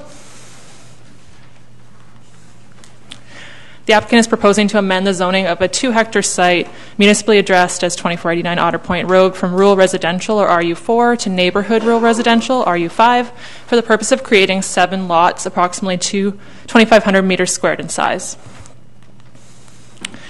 The 2-hectare subject property is located on the eastern side of Otter Point Road. The property is designated community residential in the OCP and is located within the community growth area. All lands within the red boundary on the map are located within the CGA. The community residential designation is where the OCP anticipates low to medium density residential growth along with appropriately scaled commercial development.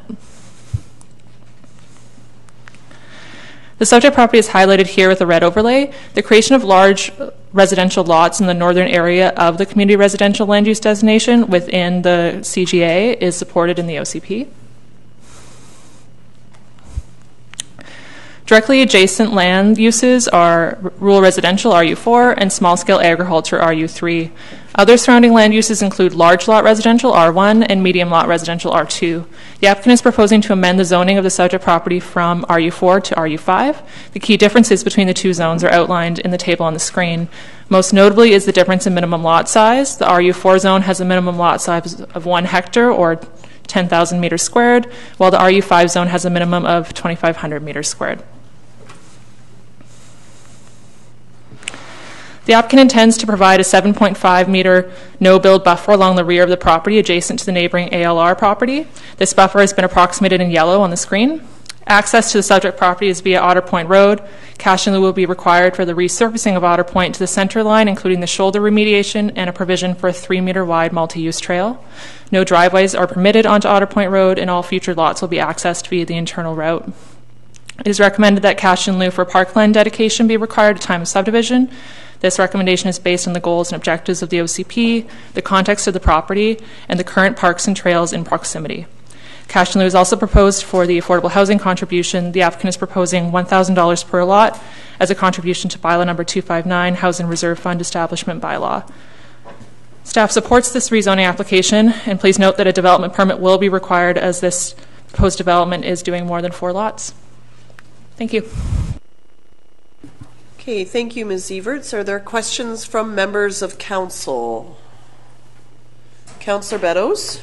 Yeah, I was going through this in some length, and I noticed that, again, they're giving us $1,000 per lot for affordable housing policy. I find that really inadequate today. And is there any way that we can ask for more? Through your worship to Councillor Beddoes, if council would like to see something different, we are suggesting that council amend the motion, item number 3 in the third motion that says to provide a cash in lieu contribution of $1,000 per unit, instead to say that council directs staff to work with the applicant on the cash in lieu provision for the affordable housing contribution and report back at time of public hearing. I would support that. That's exactly what I was looking for. Thank you. Okay. Other comments from Councillor St. Pierre? I was sad that when 2445 came up, we didn't have a chance to actually go back to the developers and actually work with them on something, so I'm happy that we have a chance to do so now. I find this to be a very similar proposition. We're looking at basically more homes.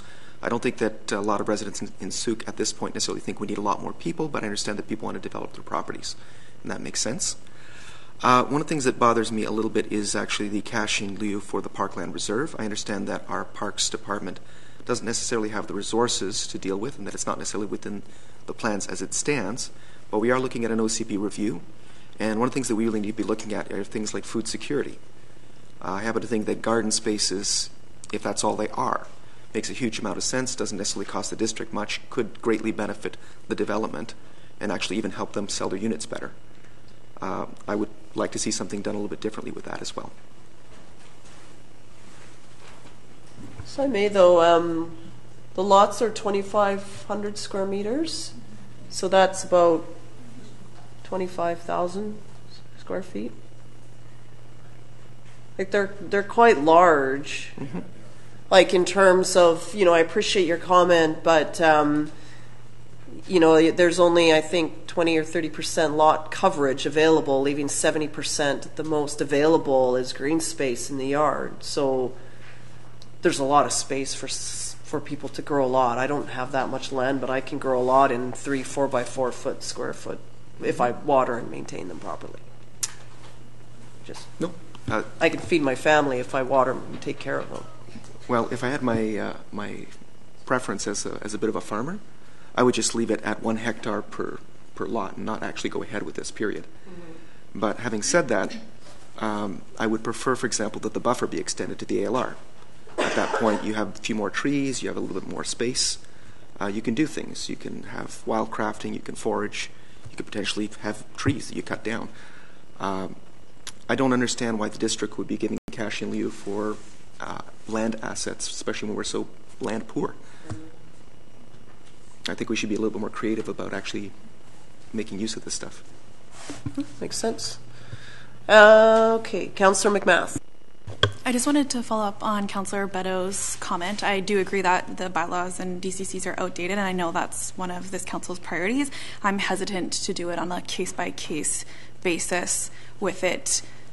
I feel like it's unfair for this particular applicant to suddenly be chosen as just a piecemeal. It's a bigger topic, it's a bigger issue, and rather than kind of doing these like one-by-one whimsical choices, I'd rather that we had a set calculation set forward that applies to the whole group. So there's no, well, you get this and you can give that. I just want it to be the same rules for everybody.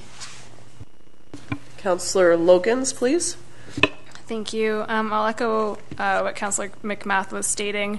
While I do obviously support affordable housing, it's difficult and dangerous to be setting precedent before we're amending our own bylaw.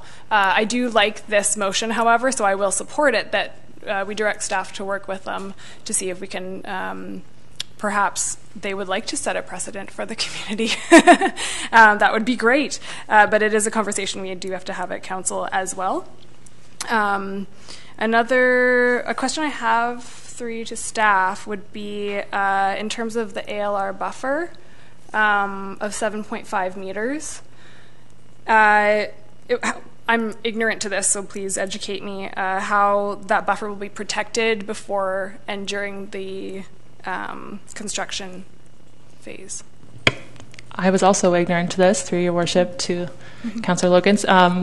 What would happen is Laura Hooper gave me some advice, and basically that no-build buffer, we would find trees, and it would be marked out and delineated, and we'd have to have a sort of protection plan in place during construction of the lots. It is in the rear, and those lots are quite deep, so it should be easy enough to come forward with a straightforward plan and protect that no-build and not impact it in any way. Thank you. Yeah, that's great to hear. And that was one of my concerns, was in terms of just any form of runoff or impact to the 7.5 meter buffer, because as you develop closer to a buffer, half that buffer can disappear potentially. However, it is nice to see that the buildings seem to be farther away anyhow. So I don't think, as long as it's not a concern to staff, I don't think it's a concern to me, but thank you very much. Councillor Bateman? Yeah, I would agree. I would agree with Councillor McMath and with Councillor Beddoes that we need to do better with this affordable housing contribution. I was just thinking back to Mr. Mitchell, who was here 2 weeks ago, and he is paying, or he in this covenant that he signed, he's contributing $12,200 per unit towards this affordable unit. He is to build on his 18-unit spread at the end of at Eustis and Gatewood. So yeah, we definitely need some alignment there. Now I was really interested to see that. Just if I may, Councillor Bateman, it's not really the same comparative, because that's a, I think we don't have all the information on that, but that was also over 10 years ago, right. And he doesn't want to provide that anymore. Mm-hmm. So it's not that. Okay, I'm not giving him a carte blanche, but yeah. Okay. Just saying that it's not the default, because he doesn't. That individual said that he wanted out of that particular covenant, but also there's a larger mix of units to it as well, including high density. So that's why it's not quite the same comparative. Okay. So part two of three, Al, questions that I have. That I was very interested to see the CGA map that you had, just the slide previous. I'm sure I've seen a couple back. Yeah. One more. There we are. Okay. So this is our community growth area. Okay, I would love for that to be circulated to council. I'm sure to interject, it's part of the OCP, so all of the... Oh, that's in the OCP. Yeah. Okay. Okay. I should recognize it, shouldn't I? Mm-hmm. You've seen too many. And then the interesting thing, I'm looking forward to the public hearing very much to hear what neighbors have to say about this. I did do the BC assessment search, and I see that this property is assessed currently at $480,000. $416,000 is land. Buildings are $64,000. Seeking 7 bare land strata lots. I noted up the hill at Burr in that new development up there. They're selling 1.7 acres. Of bare land, serviced bare land at $200,000. So this is quite a big shift. Yeah, just an observation. Thank you, Councillor. Councillor Beddoes, then St. Pierre, I believe. Yeah, I'm delighted that staff will have a look at this in depth. I don't expect miracles in the first day. I just wanted to make sure that we're moving in a direction. I've been here a short time now, and I'm still flabbergasted that we ask so little for affordable housing, and the staff is aware of that. They're working on it, and I'm pretty happy. Yeah, and I think it's a voluntary contribution of $500 is what the policy says. Is it $1,000?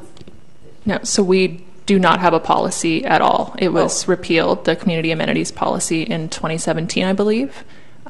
So all we're working on right now is the 10% language that's in the OCP, and that was given to the Affordable Housing Committee to discuss and bring back to council with recommendations. And part of that will be looking at other communities like Langford or whoever else has very specific affordable housing contribution policies to see what they are doing and line ourselves up with it. We also have the RFP out for the housing needs assessment, and so getting some solidified data about need and what we should be doing for cash in lieu won't be coming until later this year. So it's feeling out like kind of the sweet spot, and until then there's going to be a case-by-case basis, because rezonings are a case-by-case basis about land use, and there's a difference between having some intensive residential compared to having large lots, and that conversation needs to happen here. So until such time as we adopt a policy, this is where we're going to be at. Okay, but the committee is doing that groundwork now under Councillor Logan's leadership, so at least that momentum is happening, and it's just sort of, but at the same time we still need to receive the applications as they come forward. In terms of items like parkland dedication or the no-build buffer, how are those things then determined by staff?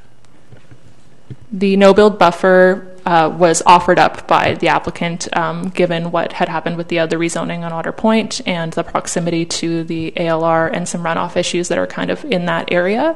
It's also suggested in the OCP, and part of the ALR requirements is that they ask for a buffer. Sometimes it's as little as 3 meters or above. And then parkland dedication is depending on the proximity of other parks and our trails and our network and how it would fit into the larger scheme of things and staff's ability to maintain it. Within 500 meters of this development, there are 3 parks, and at this time, they're not interested in having another park on this side of Otter Point, and so cash in lieu is preferred.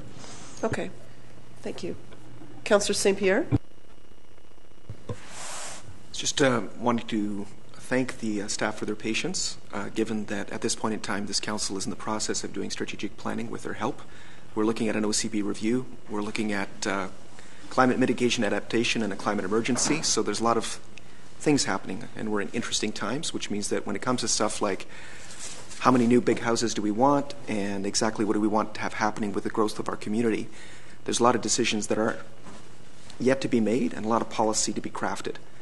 And right now it is a case-by-case basis, and I really appreciate the fact that you're going to be working to try and provide us with some decent guidelines and precedents. So thank you very much. And thank you to the developers for their patience, because it can't be easy for you guys. All right?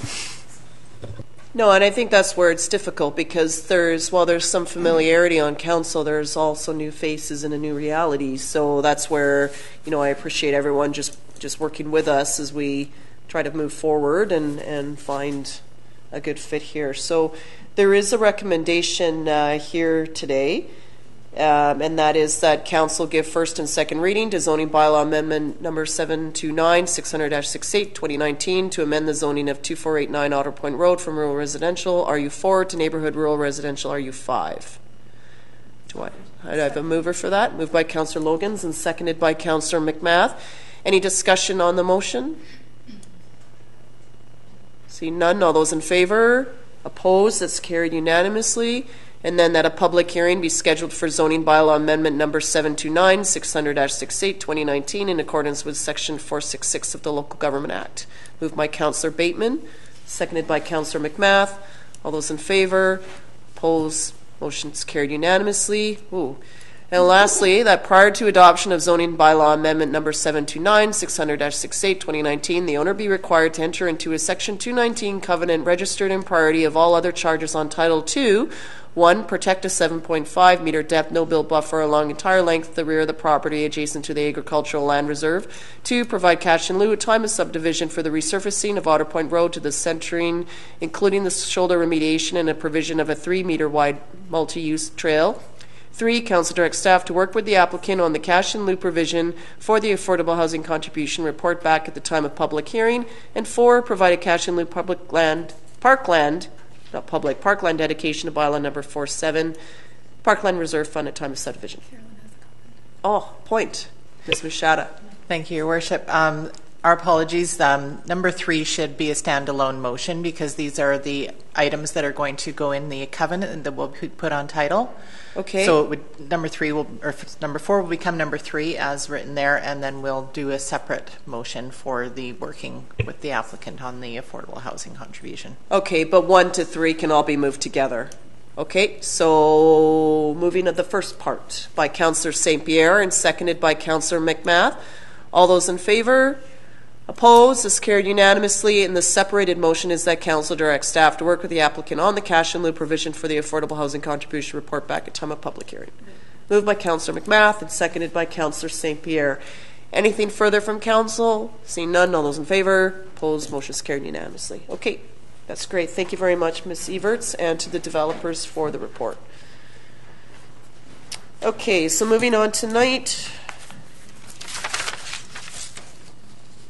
Okay, item 10.3 are the bylaw number 730, zoning bylaw amendment, the cannabis retail stores.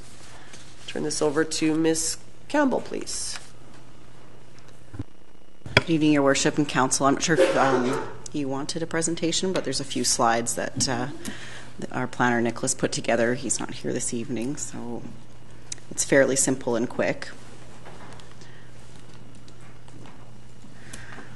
The recommendation is that Council rescind second reading of zoning bylaw number 730, and that Council give second reading as amended to zoning amendment bylaw 730, and that a public hearing be scheduled in accordance with the Local Government Act.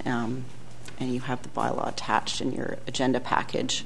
The amendments refer to the definition of cannabis retail store, as noted above, and the meaning for the definition for retail would just exclude cannabis retail stores from our current retail definition.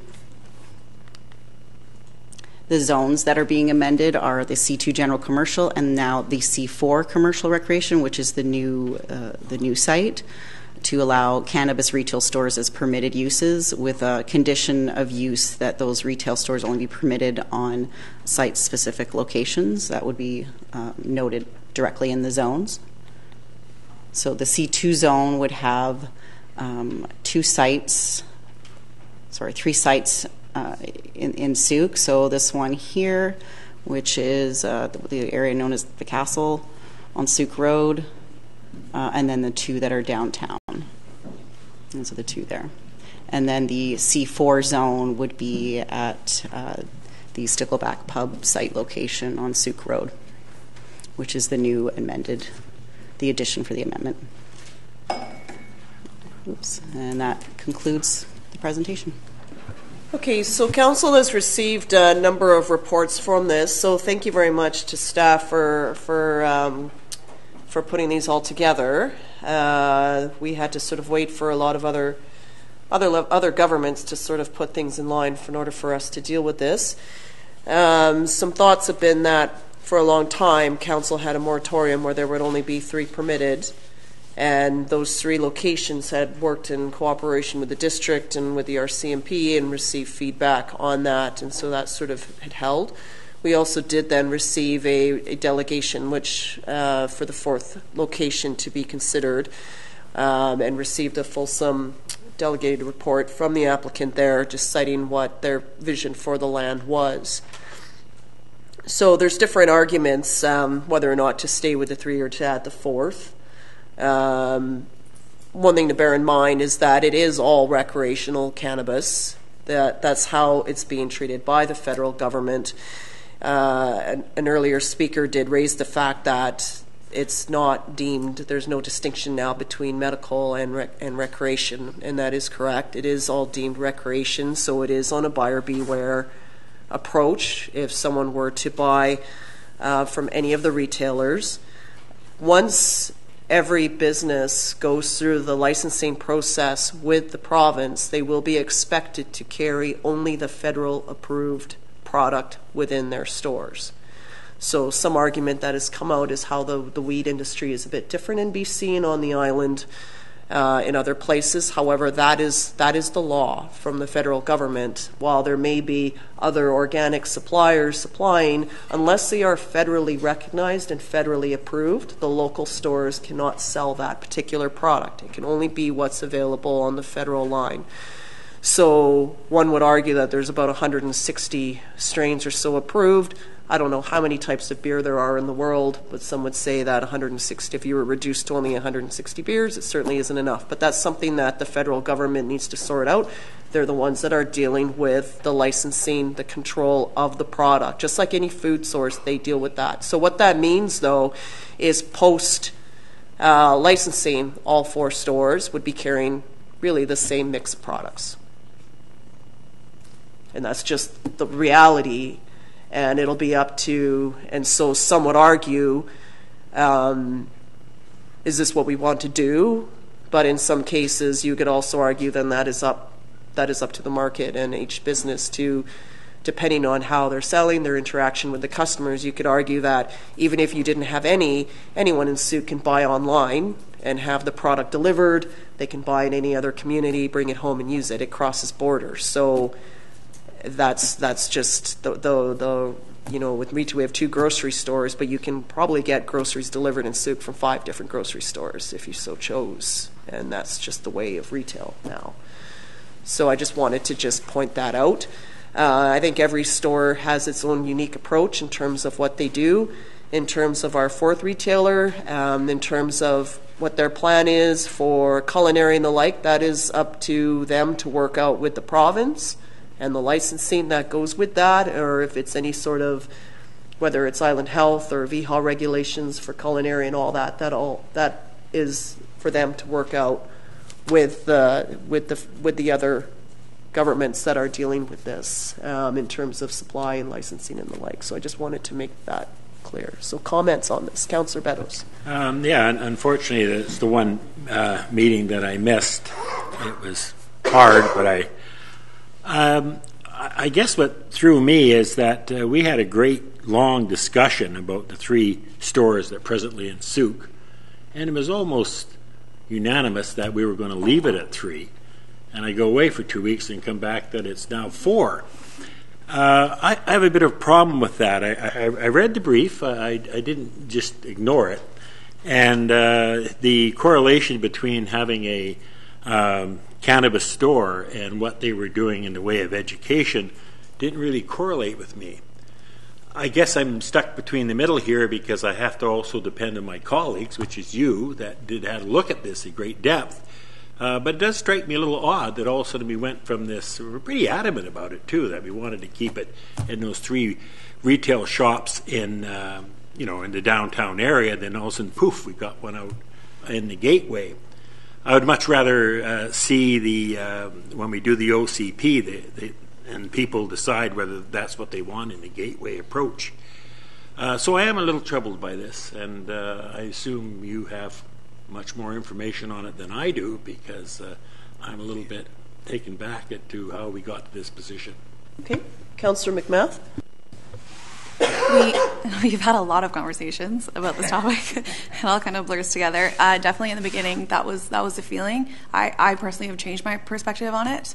In my mind now, it's a business, and council's job isn't to support or show preference to any set of businesses over another. So where my perspective has changed is should we have a limit at all? Like, I have changed my perspective on that, because in effect, by us limiting the retail stores, that is eliminating other people's potential for bringing a business in here, and business in the end will sort itself out. Like, if it didn't, we'd have 300 grocery stores, right? Like, it does balance itself out, and now it's essentially the equivalent of a liquor store. So I have changed my perspective or my stance on it. I did, through your worship, to staff. Can you just walk me through it, bless your soul, one more time? If an additional potential retailer, like say we go with 3 or 4, in addition to that, someone comes forward, what is the process from start to finish for that person? Through your worship, they would have to go through a zoning amendment application process to add that use, the cannabis retail use, to their site, to their zone, Because right now, the bylaw, the way it reads, is for C2 and C4, but only for those legally described parcels. So even if they were going into a C2 site, if it wasn't one of those pre-existing legally described parcels, then they would have to amend the zone to allow for their site. So it would be a public process. And what's the rough cost associated with that for the applicant? I'm going to take a guess at just under $2,000. Thank you. Councillor Logans? Thank you. I'm not sure I really agree with Councillor McMath on this, just because we're not limiting the number of stores, we're limiting the zones that they would be able to operate in. So just the same as a liquor store would have to rezone in a gateway, such as we would have to amend the zoning bylaw to allow for the C4 zone. So I do agree with Councillor Beddoes that is something that we should review during the OCP review. In addition to that, I have to agree with Ms. Jordison when she spoke earlier today about the medical advice, and while I know this is dealing with the bylaw, I tend to agree that the businesses that are currently operating have done their research, and I don't believe that. Sorry, it just makes me like physically ill to think about a business providing medical advice to move people from opioids to marijuana. And I don't agree with that approach. I don't agree with the education approach. I did raise my hand to support it last time to get to second reading, so I could do some more research. And there's no way I can morally support this on behalf of everyone struggling with addiction and on behalf of our youth. Okay, thank you, Councillor Logans. Councillor St. Pierre. I understand Councillor Beddoes' surprise because because I was surprised myself at the time. I think that the proponents put forward an excellent presentation. Certainly that had a lot to do with it. They're a local business. They're already doing good work in other areas. There was a thought, at least in my mind, that we always knew that we might add new people down the line. It just so happened that one came up a lot sooner than I might have anticipated. So even when we decided on 3, there was the thought, well, we can add more if we need to. We just have to do a bylaw amendment and we can add more. So this was just a lot quicker than I might have anticipated. I felt that the location was far enough removed that you might be looking at slightly different markets. Now, of course, anyone coming in from Langford is obviously going to hit that first. So I believe that the existing cannabis retail outlets will be impacted, and obviously that doesn't. Not sure how I feel about that, but as Councillor McMath was saying, that's business. If they have a better location and are providing a good service, that's the way it goes. It's not really up to council to try and decide on what's going to happen in the retail sector. So, just letting you know. Councillor Beddoes?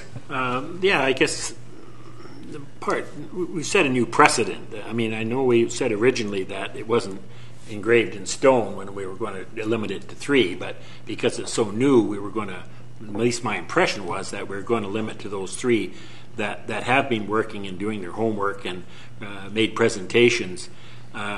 We were going to limit it to 3 for, I don't know, it sounds to me like the foreseeable future. I certainly understand that Councillor McMath is saying that, let the marketplace decide. But I think we have a bit of a higher calling to put some limits on some of these things that impact our youth, impact our citizens.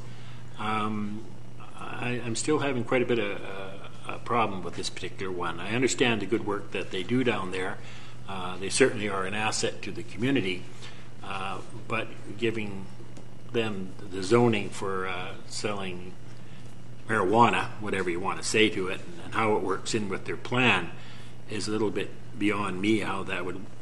Why they would need a store to carry on with their original plan of a college to do all these things.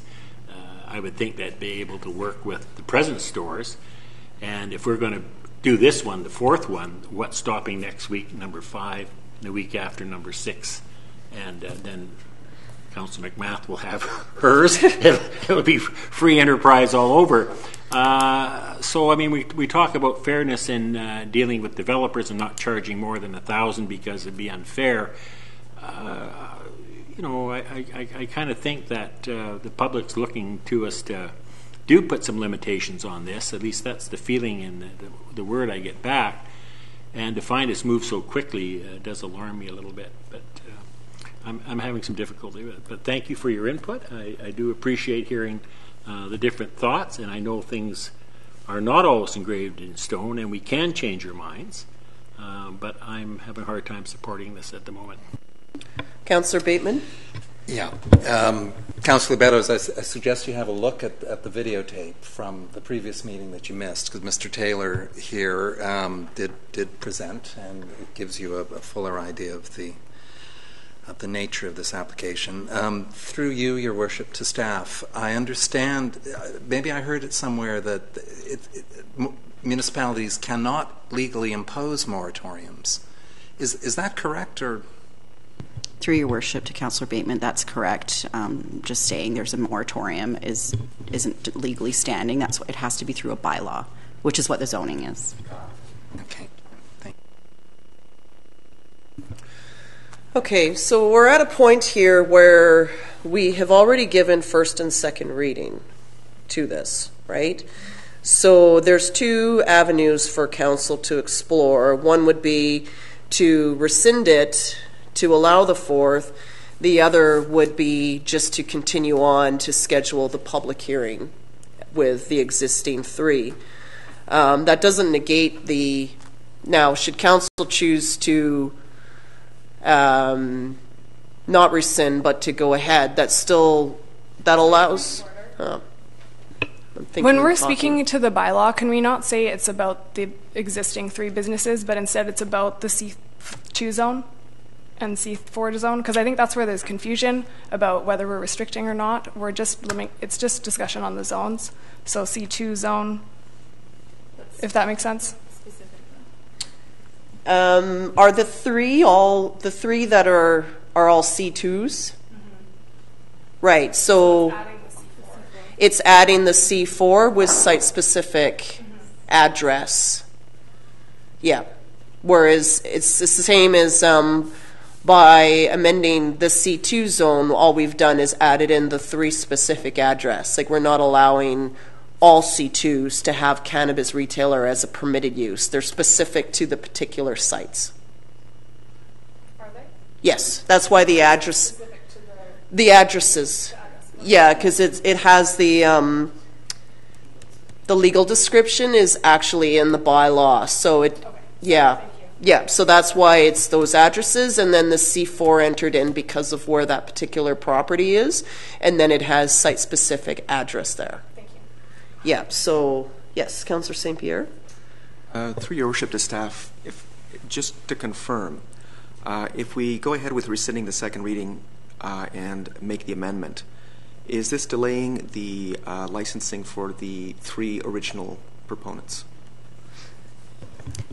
Through Your Worship, no, that we would continue on whether you amend the bylaw to include this one to public hearing, or if you decide to stay with the first and second reading of the original bylaw, we would go to public hearing the same date. Ms. Machada? Through Your Worship, if council does not amend the bylaw this evening and add the C4 property, the public hearing will be delayed 2 weeks, because we will have to redo the ad for the newspaper as our required advertising. So that will move us back 2 weeks. So the public hearing would be on April 23rd rather than April the 8th.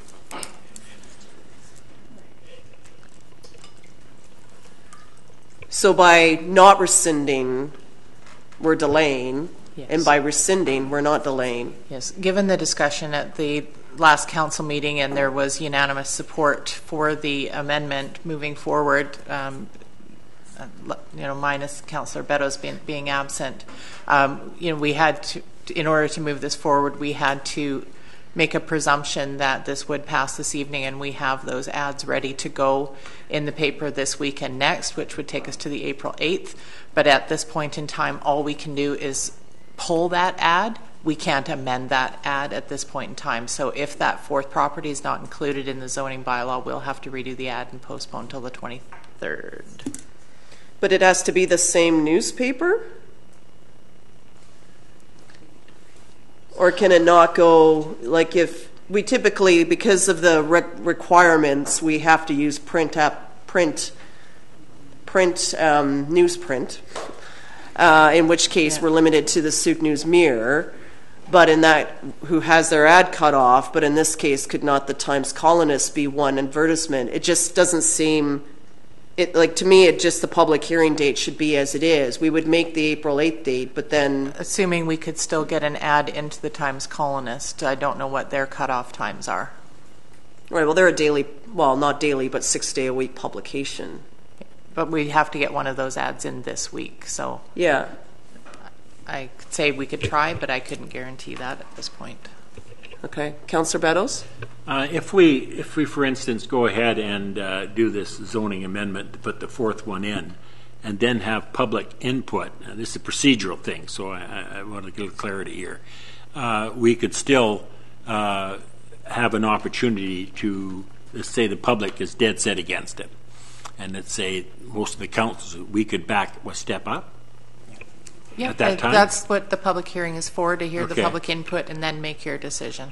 Well, I guess in that case, you know, I mean, I've said my piece here, and I don't have all the facts myself. I understand that, but I am paid to make an opinion here, and you're getting it. But I'd be happy with it going through and go to public hearing, and it gives me another opportunity to hear what people say about it, and it gives me an opportunity to hear from my colleagues too. No more than 4, I must say.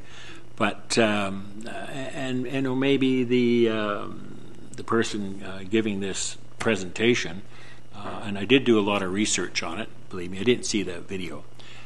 Maybe I could talk to them and you know, maybe change my mind down the line. But I'm okay if we put it through the public. I think that's where I'm going to get more of my information from. So I just express my concerns, that's all, about the way it was going down. Yeah. So I'm okay with that. I understand this correctly. If council rescinded this,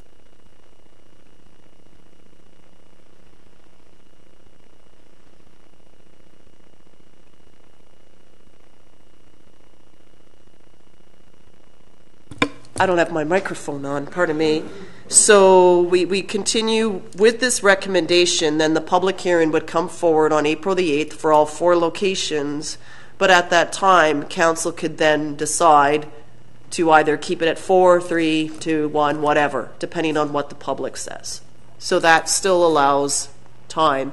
I think what has caught some members of, you know, we're on the 3 and then it was the delegation, so this is where, are we moving too quickly because we got information sort of brought to us? So I think it does allow some extra time to explore that option, to hear from the public, and then just to have a good think about all of this and have some more public weigh in. Maybe we'll have more people present then than we do at our budget. It's what I don't want to see is if we don't rescind, then it feels to me then that the 3 players then have to wait longer. And that's the part that I'm struggling with here, is that it should just march on. So this allows us some flexibility there. Councillor St. Pierre. Okay, so we need to do this in sections. All right.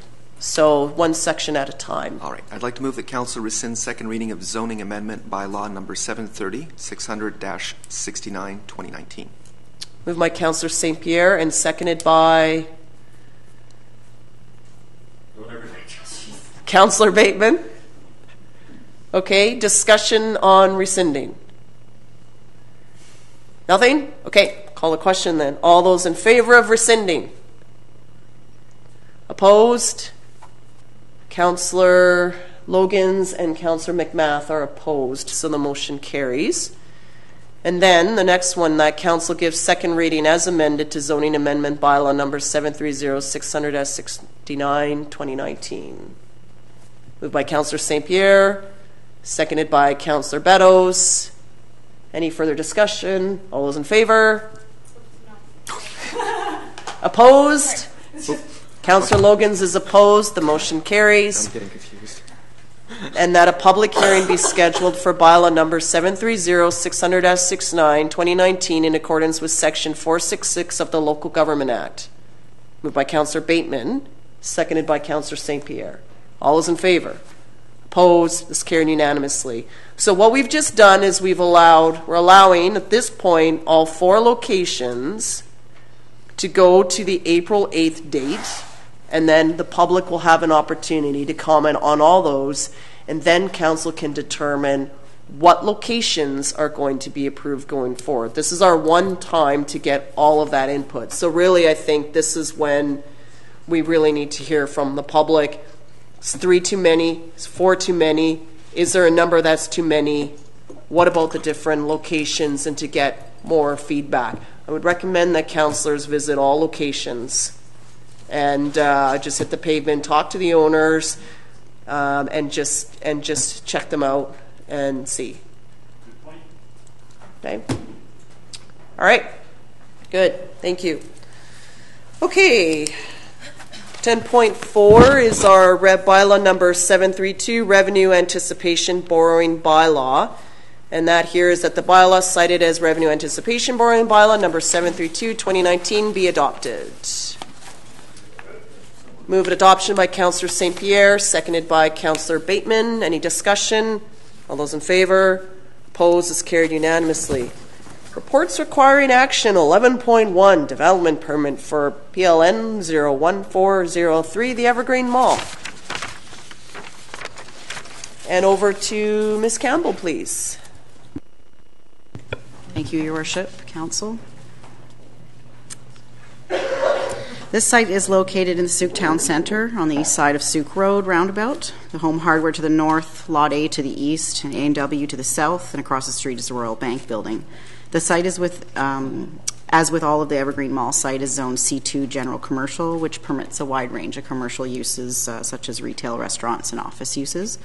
The OCP land use designation is Town Centre, and the site is also within the community growth area boundary.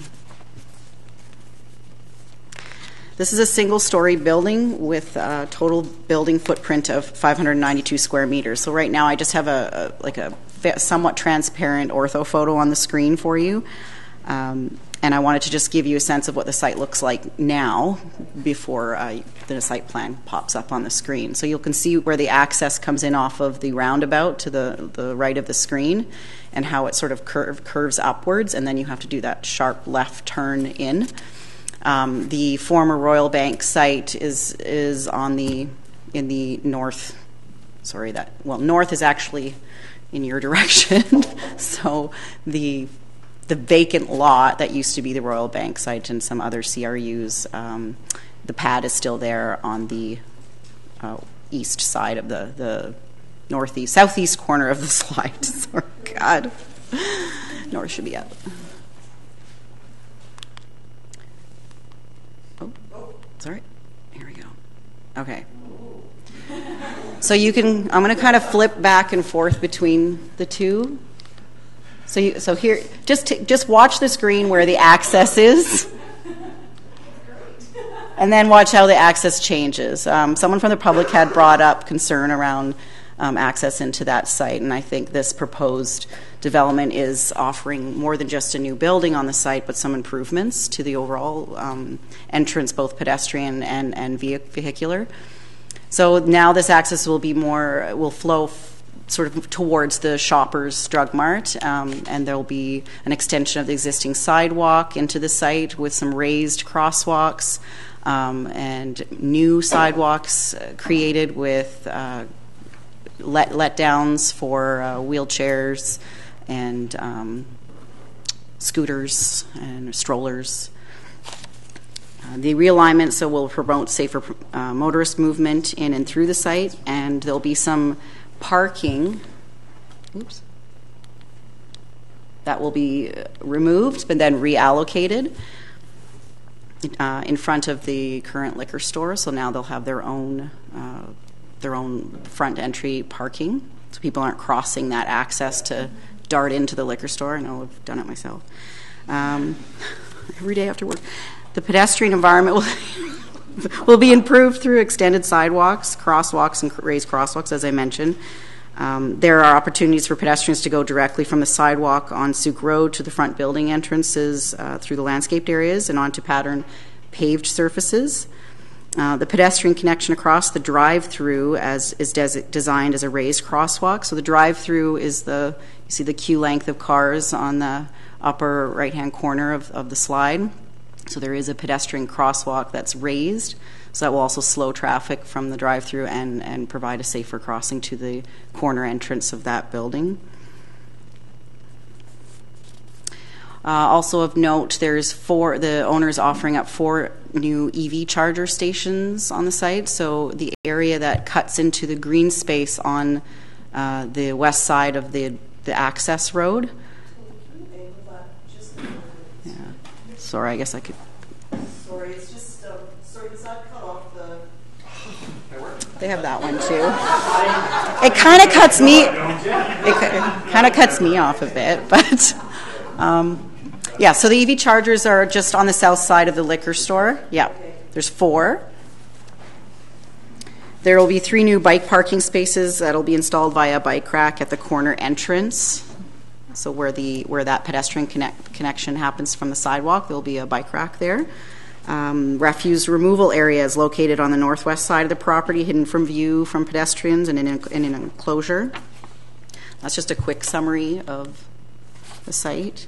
This is the landscape plan and can be viewed on page 139 of your agenda package. The parking areas and drive-through queue are buffered by landscaping and a lowering in grade of the drive-through surface adjacent Sooke Road. I'll talk about that more in another slide. The existing evergreen sign will be relocated and set into the landscape area on the east side of the drive-through. There are currently 13 trees that would be subject to be removed from the existing site, but will be replaced with 37 new trees, 15 of which will be planted along Sooke Road, 10 more than what's currently in that location, and 20 of which the total will be large caliper trees at 8-centimeter caliper per the town center plan. And they would be Armstrong red maples. The remaining landscaping is made up of permeable pavers, so the little cross-hatched areas on the corner entry of the building. Sod, drought-resistant shrubbery and hedge plants. There's a lot of pretty heather that would be in the front. The owners also agreed to install electrical outlets for seasonal adornment of the trees within the landscape frontages along Sooke Road. All landscaped areas will be irrigated with a fully automated underground irrigation system. This is a rendering image that will help depict a little bit of what the landscaping will look like from across the street. So you can see like the drive-through is significantly hidden from that view. In terms of architectural materials and features, the proposed building is a single-story building with a varied roof line. The facades have varied articulation through use of materials and awnings.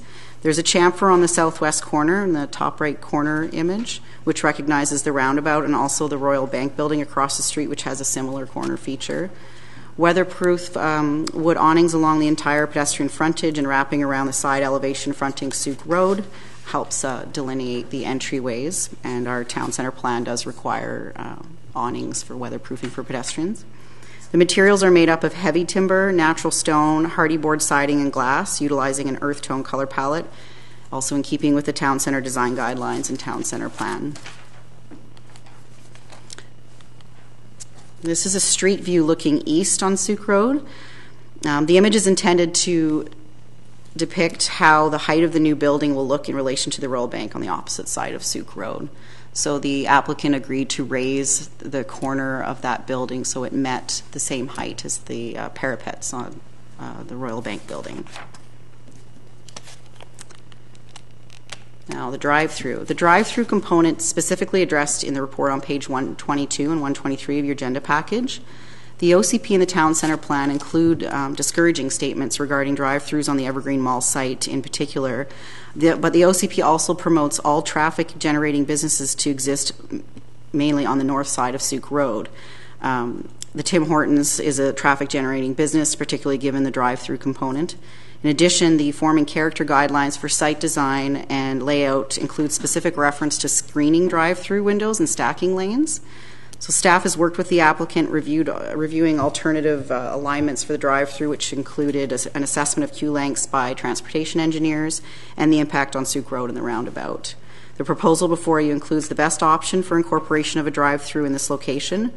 The drive-through has been designed to avoid having the order or takeout window on the south building facade facing Sooke Road and incorporates a double lane queue so as to avoid long queue lengths. The portion of the drive-through that is adjacent to Sooke Road is designed to be slightly lower in elevation than Sooke Road, approximately a 2% slope. So the image on the bottom of the screen is showing that. It may be difficult for you to see, but the headlights of the vehicles would be below the landscaped areas in the drive lane. So they wouldn't be shining in pedestrians' eyes, and they wouldn't be conflicting with the vehicle's headlights on Sooke Road.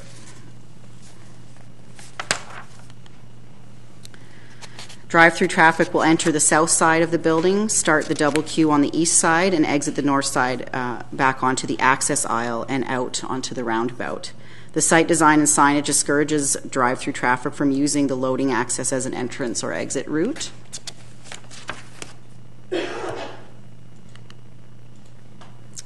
So my report's fairly lengthy, and I think I covered off all of the forming character in the attachment 1 at the back of the report.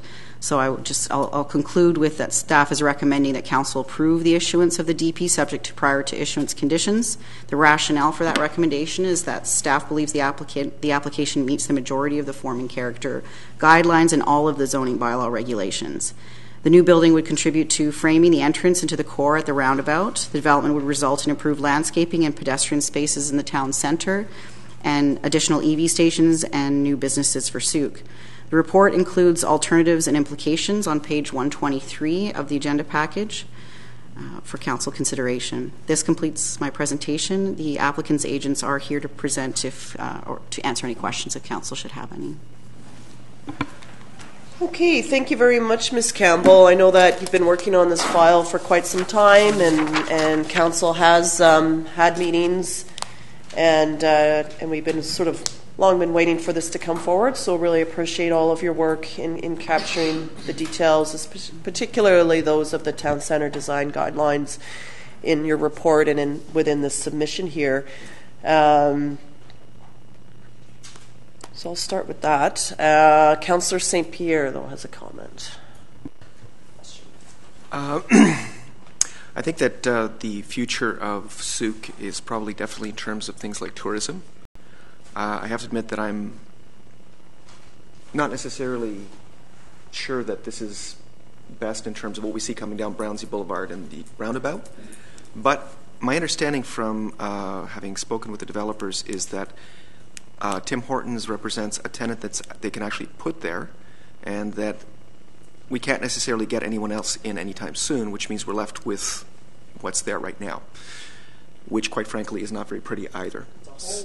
It's a whole lot of nothing, and it's not very pretty. And it doesn't have good pedestrian access. It doesn't have EV stations. It doesn't have bicycle racks. So I wish that we were looking at something other than a franchise.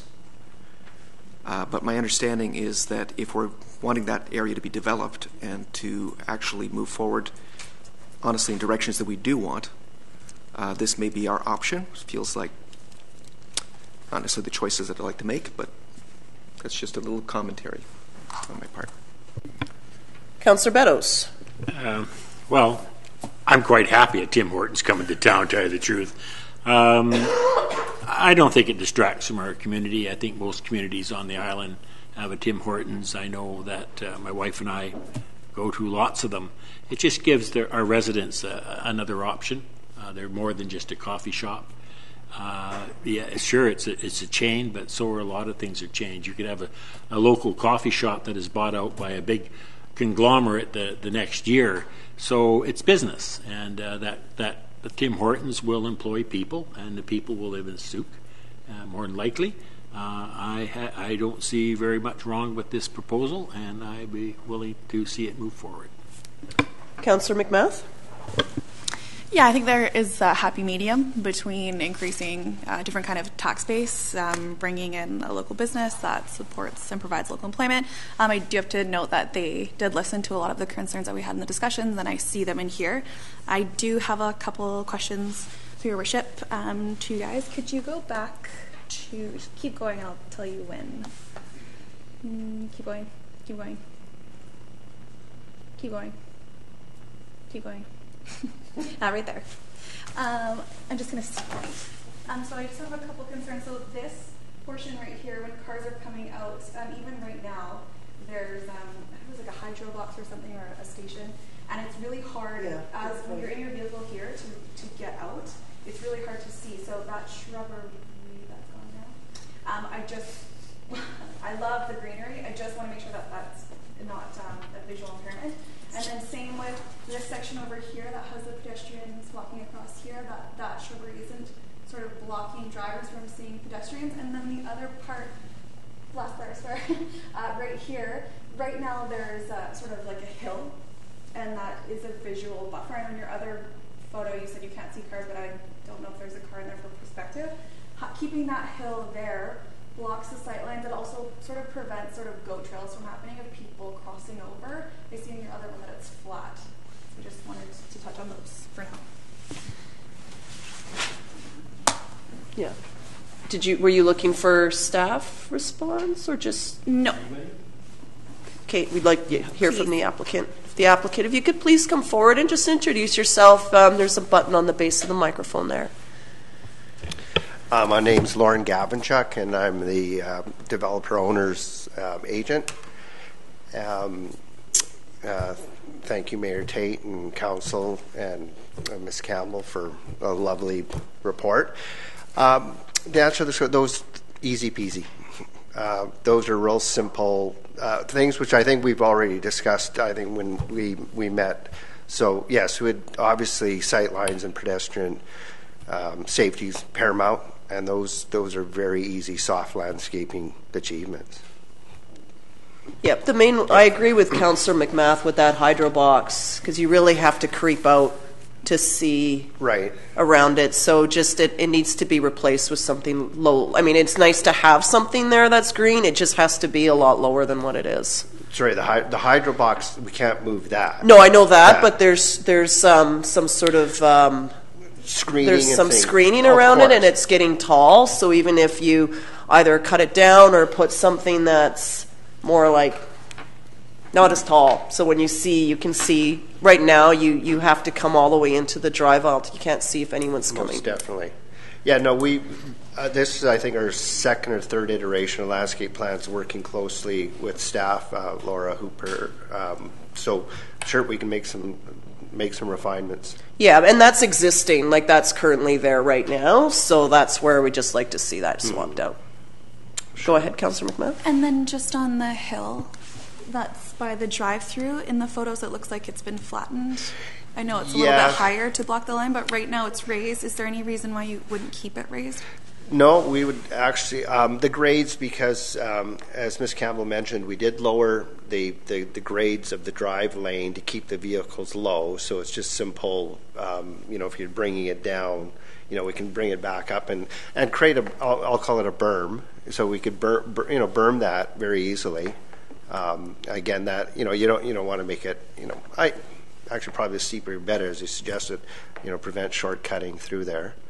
That would be achievable. I don't think we showed grades through the drive lane, but I don't think we've shown grades on the actual finished landscaping. But that definitely can be worked through. Obviously, working to the curb elevations and so forth. And then last one. Could you go forward, please? One more, maybe. Oh, it's great. In this visual here where it says, coffee shop, retail, is that going to be the position and the size of the Tim Hortons logo? Right now, the tenants will apply for their own signage permits at the time. Obviously, working with your folks' guidelines and permits. I believe... Ms. Campbell, if you can help me, because you spoke with our architect, I think they're representative of, I think, the maximum size. Was there some dialogue back and forth? Through your worship, they're just placeholders. They'll have to come through a sign permit application, and So this isn't necessarily exact, but they will be fascia signs, not mounted on top or awning related, if that's what you're thinking. Like, are they going to be large and lit up is like more where I'm going. I'd have to look at the sign bylaw if they're allowed to be backlit and all. There may be restrictions on that. And we do have some design guidelines for the town center on our signage, so they'd have to comply with all of that. We did speak to them about including it in this DP application, but because the tenancy could potentially be fluid, enough. They didn't want to commit to that. If I may, the owner of the property has their own internal signage guidelines, and the box, what do they call it? Or here's Jerry. He's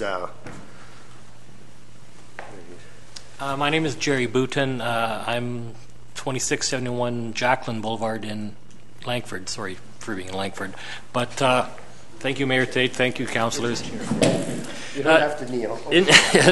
I'm kneeling before you today. The signage criteria that a landlord would typically give a tenant in a building like this would be individual LED lit lettering. The old style signage for properties was the sign cans, just the 15-foot long blank panel with fluorescent lights behind it. That doesn't really go anymore. So a typical, and you'll see it at any Tim Hortons or any newer retail now, they're individual letters, but they're backlit LED. So the letters pop at night. Gotcha. With each of my questions from my personal perspective is that you can find common ground with the chain store and community development and the community's aesthetic and goals. And so you heard people speak earlier about they really want to develop like sports tourism, adventure tourism, and those sorts of things. Absolutely. But in the meantime, there's still room for chains and to sort of fit both. So the questions that I'm asking, they're sort of getting to the point where it's an aesthetic. So it's like, yes, it's a Tim Hortons, but you guys have done a ton of work to have a building that reflects more of what the community is about. And it's just meeting halfway there is what I'm looking for. Not to nitpick. I totally appreciate the work that you've done. It's just those final things as we get closer to. Sure. Yeah. There would be I would think, a Sooke sign criteria package that Tim Hortons or whoever the other retailers or businesses would apply to the municipality for their license. Yeah, there is a sign bylaw. When I first got elected on council, one of the committees I was on was the sign committee. So I know the bylaw quite well, actually, because I sat from that time.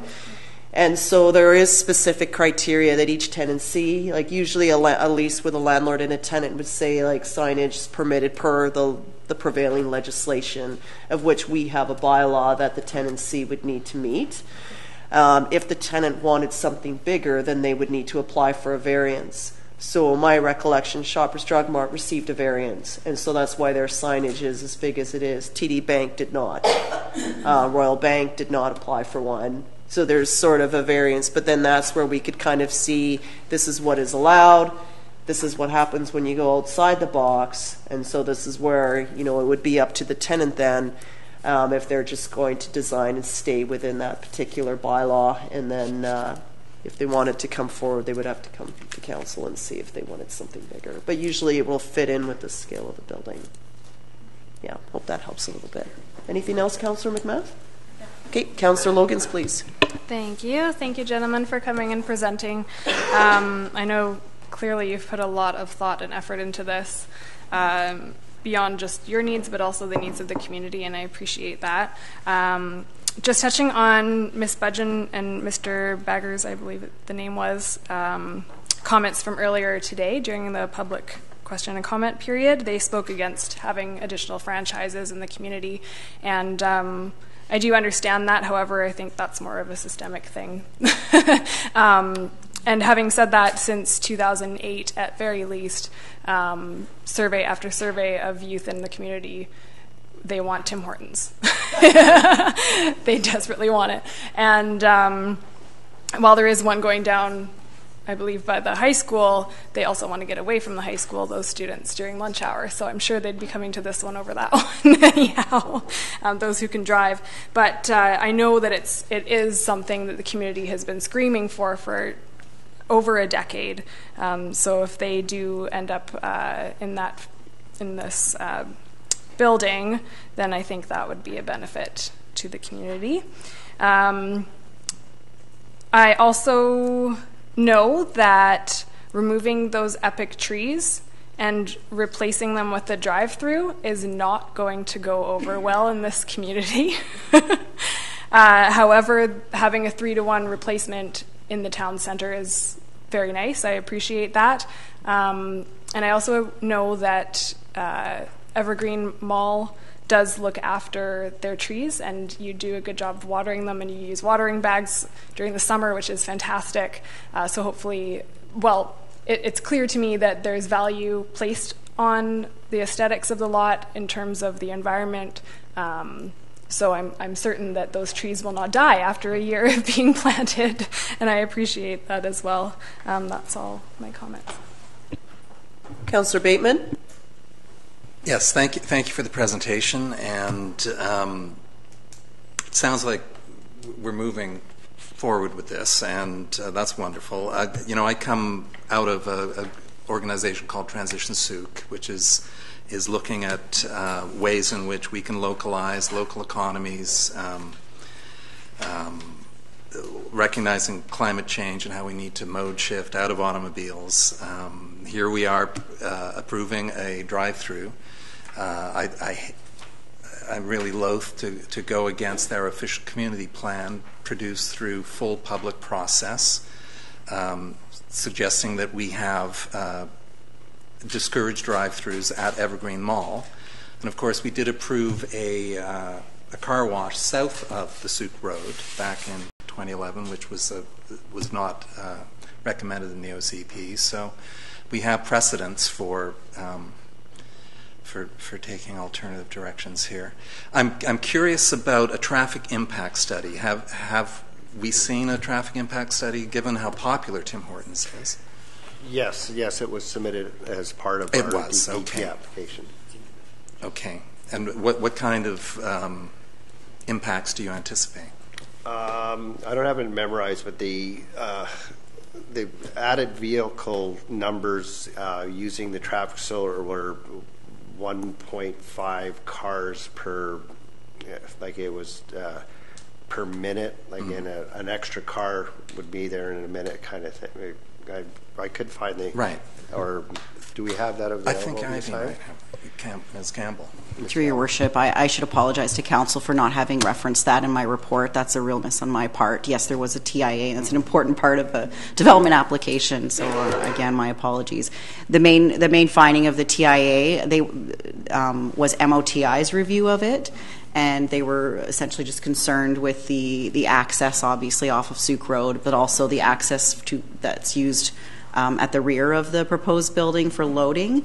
What they did say that signage needs to be in there, and that if in future they find there's a problem with that being an intersection, that they would choose to have a median built in Sooke Road, so that it's a right in, right out only. But that will only happen if problems start to occur in the future. So. Okay. Yes, members of this community have been screaming for Tim Hortons for some time, and many have been screaming at the concept of a Tim Hortons. So it's a bit of a split. However, here we are in 2019. There's about 3,900 Tim Hortons across the country, and I guess we've managed so far without a Timmy's and a Starbucks and a London Drugs and any number of other chains you can find within 20 minutes of here. And it's kind of a rare and precious thing. It's part of a community's character to be a little outside the fringe, that we're keeping Sooke. However, it's an evolving process. Couple of things, and I guess there's some. We did grill you, I believe, during our sessions about our desire in town for mixed-use structures. You're replacing a two-story building that held a bank and a newspaper and a dance studio and an insurance company and a couple of small high-tech firms, and we'll have 3 retail outlets. And I certainly understood your rationales and logics, that this is a business you're running and you cannot afford to sacrifice limited parking space for those kind of uses. And I was just Googling Tim Hortons in downtown Buffalo, New York. Tim Horton himself played for the Buffalo Sabres, and their particular restaurant is absolutely a unique Tim Hortons. It's not your out-of-the-box Tim Hortons. You know, I drove up to Nanaimo on Saturday, and there's a de rigueur out-of-the-box Tim Hortons in every one of those communities along the highway. And it would be wonderful, and I suppose you don't have any particular sway with the tenant, but to, this could possibly would be Canada's westernmost Tim Hortons, possibly. Maybe the restaurant could really maybe the southernmost. There's ways in which that this could be something special, because I know young people, seniors, I like going into Tim Hortons and overdoing it. Double doubles. So having said all that, thank you, and thank you for taking over this mall, which is such a central piece of our community, and with the expansion, hopefully, of the healthcare facilities there, and with Lot A coming and some ideas for how to integrate Evergreen into Lot A's development. Thank you. You're welcome. Great. Thank you, Councillor Bateman. A couple of things. I know that there has been some comments about a drive-through, but there's some, sort of back and forth. I've been very sick the last few days, going into any restaurant or grocery store, coughing and sneezing all over everyone. It's not really fair to other consumers, but if I could actually just go and get a hot cup of soup, then I don't have to heat up myself. There's a benefit to doing that and just sort of staying contained in my vehicle. Anyone driving with a car full of kids, getting them all unbundled and in and out, there's that element as well. New mother, your child finally falls asleep, you want to get a cup of coffee, you can go through a drive-through and not wake said child up and then go through the whole thing again. I've driven to Langford and back to the Starbucks just so that when my child was younger, just so that he could sleep and I could get a coffee. So it does happen. This Tim Hortons versus the locals, this franchise would be open later. There's been an ask for having places where people can gather past 6 o'clock or 7 o'clock in the evening. This would provide that. None of our local coffee shops are open at that hour. Only some restaurants are, and you can't really go in and take a table and have just a coffee. So there's that opportunity for employment as well, and there's a variety of food. Some people are not well. You come out of a medical clinic, you need to get something to eat right away because you may have been fasting either to go to the lab or to see your doctor or whatever. So while it's not made from scratch, they do offer some healthy alternatives to that. There is also the anti-idling bylaw that you can't be idling in the drive-through lanes.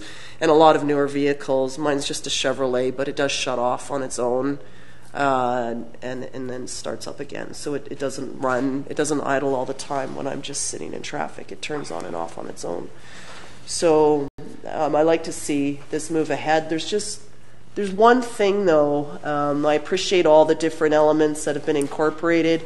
With the loading and unloading, that laneway, Ms. Campbell, so right now people will still be able to turn left out of that? No? No. Okay, I'm just sort of surprised that people try to. Like, the roundabout is right there. Like, why are you sitting there waiting forever? You just turn right and go around? I don't understand why they do that. But it will be restricted then. I can't. No, it's supposed to be what's called a right-in, right-out. So, and it's been signed already, and that's part of the development application, or is to have it properly signed. And as Ms. Campbell pointed out, if it proves to be a problem, then we're obligated to build a medium. Got it. That physically you can't drive over it. Okay. The main purpose of it is for the tractor-trailer traffic to not be having to use the main entrance where we're having the pedestrians in the crosswalks. So the tractor-trailer traffic coming from Western Foods will come and they'll turn a right out, and then they'll do 180 degree on the traffic circle, or 360, I mean, and go to Victoria. Yeah, So- and that makes sense. Yeah. It's just when I see people trying to creep out, I don't understand when you can just go around. You always have those people that are shortcutters that'll Yeah. try to do that. But as you know, as promised, if it is a problem, a bit of concrete will fix that fairly quickly. Okay, so there's just one element of the design that I've been sitting on for a while, and I'll raise it now because it does. I think it takes away from everything that you're doing here, is that the paving as it comes along, like the paving tiles, and then you hit the crosswalk by the roundabout, and then it stops, and it just goes to a normal sidewalk. So I'd really like to see, I think just for the benefit of the site itself, like it would really enhance the opening if that carried through all the way to the end of where that green is. And I know that, you know, maybe there's a cost reason, but just to see, because it comes all the way around Sooke now, right? Like it's our new design, and then it's like you're right when we get there, it's like, oh, it's over. So if it just flowed right through, I think that just, it'll flow better. It'll just really give a really good impression to the property. I think it'll just really finish it off really well. Well, we can definitely look at it. I know what you're saying. I would just like to comment on the realignment of the front entrance of the mall. That is something that the owner's doing just to improve it. It doesn't need, we've had two concepts where we have the development with the building and local site improvements. And my budget to the owner was a separate budget to do the realignment. And they're doing that just purely to enhance and improve. So they're not making, how would I put it? They're not making any more money, like in the sense that it doesn't improve. If they straighten the alignment, they're not getting an extra 25 cents a square foot from their tenants, if you know what I mean. So they're No, I know, but the tenant itself is generating a lot more traffic to go into the site, so it has to do something in order to improve True. it. Yeah. But I'll also add that the existing site itself, like my in-laws live in Surrey, and there's a mall that looks very similar to the Evergreen Mall here that is in Surrey. And like the two, if you take pictures of it, I mean, it's much bigger there. It has a Starbucks in it, it has a Safeway in it, but it's the same green roofs, the same. And if you take the odd pictures, and I keep meaning to do this, you'd be like, is this Sooke, is this Surrey? Is this Sooke, is it Surrey? Okay. You really cannot tell the difference. What's making ours look better and more Sooke-like is because of the landscaping that's gone into it. All the work in the roundabout has dramatically improved it. And then, of course, this adding the wood and the timber will definitely make it more impactful with Sooke, and having the nice pavers will add a distinctive West Coast Sooke only look to it. You take that aside and you just cut it, it looks exactly like mainland Surrey. It's boring. So that's why adding this, dramatic improvement. Okay. I recommend that you just do it. Okay. Where I was like going, it'll irk me. I'll go by and I'll seem like, why didn't they continue it? Like, this is our one chance only. Like, and I'll tell you, like, right now, you know, your owners and council's side will sit there and, you know, it's about, we just went through the budget. You heard us grind away on that. 10 years from now, what are people going to remember? They're going to remember not the budget, they're going to remember the pavers because they're still there. Don't take away the trees to fund the No. Yes. No. Here's where I'm going with this is the budget construction costs in Vancouver Island, as you're probably all aware, have just been, and they're not slowing down. So if we can get a building permit really quick, so we can start this, because I can see what we can do. Because if the longer we wait, the more uneconomical this is. And I do need to bring up, there's an item in the report that's a risk item for us, and I'm not kidding when I say this. If the economics are so thin on this project, if we don't clarify this one item on the report, and it proceeds to something and it expands into something that the owner can't afford, this project won't go ahead. So I can find the difference to get concrete change to pavers if we can get some assurance that a storm water management plan isn't going to morph into something that the owner can't afford. There's some language here that is terrifying us. So if we can get some understanding, clarity there, I can find some pavers. Okay, well, I think you should still find the pavers. Okay. And the reason why is because you won't have to answer to that, but we as councillors are going to have to answer, why did you say yes to the drive-through? You're supposed to stand up for our official community plan, and why is this drive-through? Why is this changed? Don't you support local? Okay. Why are you allowing chains in town? How come it doesn't have 2 stories? We want density. Aren't you guys talking about density, density, density? Why did you let them get away with another single-story building? You're just letting these big developers come in and boss you around. So this is our one chance to say, damn it, put in the pavers. Calm down, Mayor. Calm down, Mayor. Just saying. That's an easy trade. Okay. Easy trade. Like, that's what we have to answer to. Just one comment on pavers. We see where it ends right now. Yes. If we take it to the end of that curb and stop where the green stops, are you happy, or I'm happy if it goes to here. Okay. Okay. Okay. Okay. Oh yeah. No, it's done. Yeah. It's done. Okay. But it's not to scale. Okay, I'll ask staff if you can comment on the concern about the stormwater, please. So, if I may present what you direct that comment to me, though. Okay. Yes. Sorry. That's okay. Mayor Tate, our concern is under the servicing section, which the pages are numbered. It talks about the statutory right-of-way main. So it's page 120 of it, but I'm not sure if the numbering is the same. We have a storm line that catchment area is our neighboring property to the east, which is a Home Hardware, Anne Maria Way, and it's a whole bunch of storm drains that are picking up, and a pipe comes through and crosses our property line, and there it is. You can see it.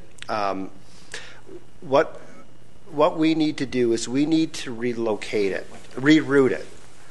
We'd like to reroute it. We have to reroute it to go around the building. It goes there, and we want to do a little dog's leg. And what we're what staff is proposing or is written is that in order for us to reroute this plant, and I quote, a storm water management plan is to include the calculations of the entire upstream catchment area to ensure that the relocated pipe facility is capable of supporting the runoff. It's an existing pipe. It's probably from 1971. It's corrugated metal. It's rotting. And it's working. What the developer is proposing is we'd like to see the simple language that the developer will replace the pipe with a pipe that is equal or greater in flow capacity. In other words, we'll give you a better pipe than you have. But please don't make us go analyze Anne Marie and where the rainwater's coming and spend thousands and thousands of dollars analyzing some area that is, it's just a pipe that goes through our property. We have nothing to do with it. So all we'll do is give you a pipe that's better at our cost. And I think that's worth a couple pavers. Okay, I'll ask staff to comment on that. So I'm not in the stormwater. Your Worship, Brian Derrick's here from engineering to address it. Okay, great. Thank you, Mr. Derrick. Good evening, Your Worship. So I haven't been kind of the primary point of contact with this, so I kind of tried to educate myself as best I could today through emails and whatnot that I've been CC'd on. So in general for this site, with any development, it's standard to ask for a stormwater management plan. I can understand the applicant's concerns with it simply because, as he stated, there's a pipe going through. We currently don't have any drainage problems in the area, and therefore replacing it with a pipe with greater flow than what's existing should feasibly be sufficient. I know two concerns that I was aware of with the stormwater management plan is we definitely require one for the site. Up to this point, I've only seen flow rates, but I haven't seen specifically kind of the rationale behind what they're planning to do with the site to manage the I can't speak, too late in the evening. To manage like the runoff from the site to make sure that it equals pre-existing flows and rates and whatnot. But as for the upstream drainage, it's pretty standard in this case to ask just that gets looked at, but like it's kind of the director's call up to that what he'd like to see for that. So I can see both sides of it, but if I may, we have no problem doing our stormwater management plan for our site. There's no question. It's just for us to do our neighbor's site, and we're not putting any water into that system. It's an independent standalone system that just happens to cross through our property. So for us to promise a pipe that's better than, but also go do an analysis, it just doesn't make sense. Okay, so in terms of moving this ahead, what can we do here? I mean, to me, like just on a basic level, I kind of get that. Like if it's not, if there's a pipe and it's not your water coming through, you're just moving it, and that makes sense. And a plan to deal with what's on your site makes sense. So, is that okay? With what? Through your worship, I don't think we were looking necessarily for like a super comprehensive look at the upstream. We're looking at a basic, like if you look at the contours, to me when I looked at it briefly today, it looked like a relatively small catchment area that actually follows that drainage course. So it was just, we're looking at like kind of a low level, like we're not looking for the Cadillac of stormwater management plans. We're just looking at the estimated flow rates and to show that the pipe that's being put in place easily catches those according to our bylaw. So does your engineer on record, can he just provide that? But I guess the question, we could provide anything at a cost, and that's my point. So we just want to have a clarification, understanding of what we're obligated to do. And I think the simplest obligation would be just to provide a language around a pipe that's equal or better in a flow capacity. Like I mean, what would be a scenario? So our engineer does an analysis and finds out now that this pipe is gross. Well, it wouldn't be because it's been working since 1970, whatever. So I just don't see the point of it. Like what are you looking for? What's that the pipe's inadequate? So I'm not sure, and that's what I say. If it's inadequate and there needs to be a drastic improvement or something needs to be changed, we can't afford this. So I say we're willing to provide a pipe that's equal or better flow capacity, and we'd like to move forward. Through your worship, I guess what I would say is that we're looking more to make sure that the pipe isn't undersized. Like we're not hoping that it is, but we're looking to make sure that it is sufficiently sized. And but it's not our pipe. Currently, you folks own that pipe, correct? Being in a statutory right-of-way, it just passes through our property. So if you're, if you'd like to conduct, I don't know if I want to go there. I just don't have the budget to be improving. No disrespect, but I don't have the budget to be improving your stormwater management for other sites. Okay. To our Sorry, CEO, I don't mean please. to be rude. I just don't have the budget. Okay. One other one. Okay. I'm done. I just had one thing. I was according to our bylaw, it states in Bylaw 404, the district reserves the right to make all connections or alterations to existing drainage systems at the expense of the applicant where it can be demonstrated that such works are necessary to accommodate the applicant's development. So I read that as if even though it is our pipe on a statutory right-of-way currently, if it were proved that that pipe was undersized, it would have to be upsized at the expense of the applicant to make it acceptable. Sorry, but it's not our site, though. I could see. I think if you read that carefully. Okay, you need to direct your comment to me. Oh, sorry, my apologies. Your Worship, I believe that when you read that bylaw, it's referring to the site that the developer is. Like, just to be silly about it, why wouldn't you have the site where your new brew pub is? Maybe we should analyze that one too and upgrade those pipes. that this pipe has nothing to do with our site. It doesn't serve our site. So my engineer can write that our site is adequately served with it. And this pipe doesn't have anything to do with it.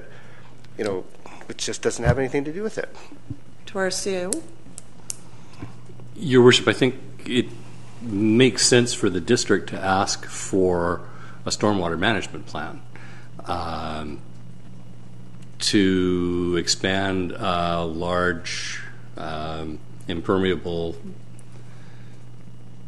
parking lot, basically with no study to show that the servicing will be adequate, I would think is it isn't serving the interests of the district. Now, while I take the point that this pipe sits under your property and it's a statutory right of way, I mean, I get that.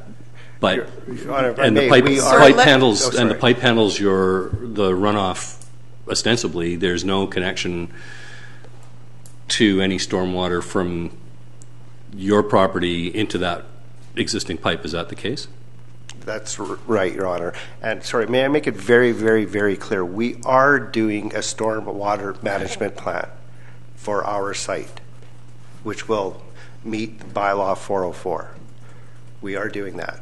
Okay, because that staff will have to receive that before they can issue the building. But we're not doing one for our neighbor's site or one up the street, or I have no clue where this comes from.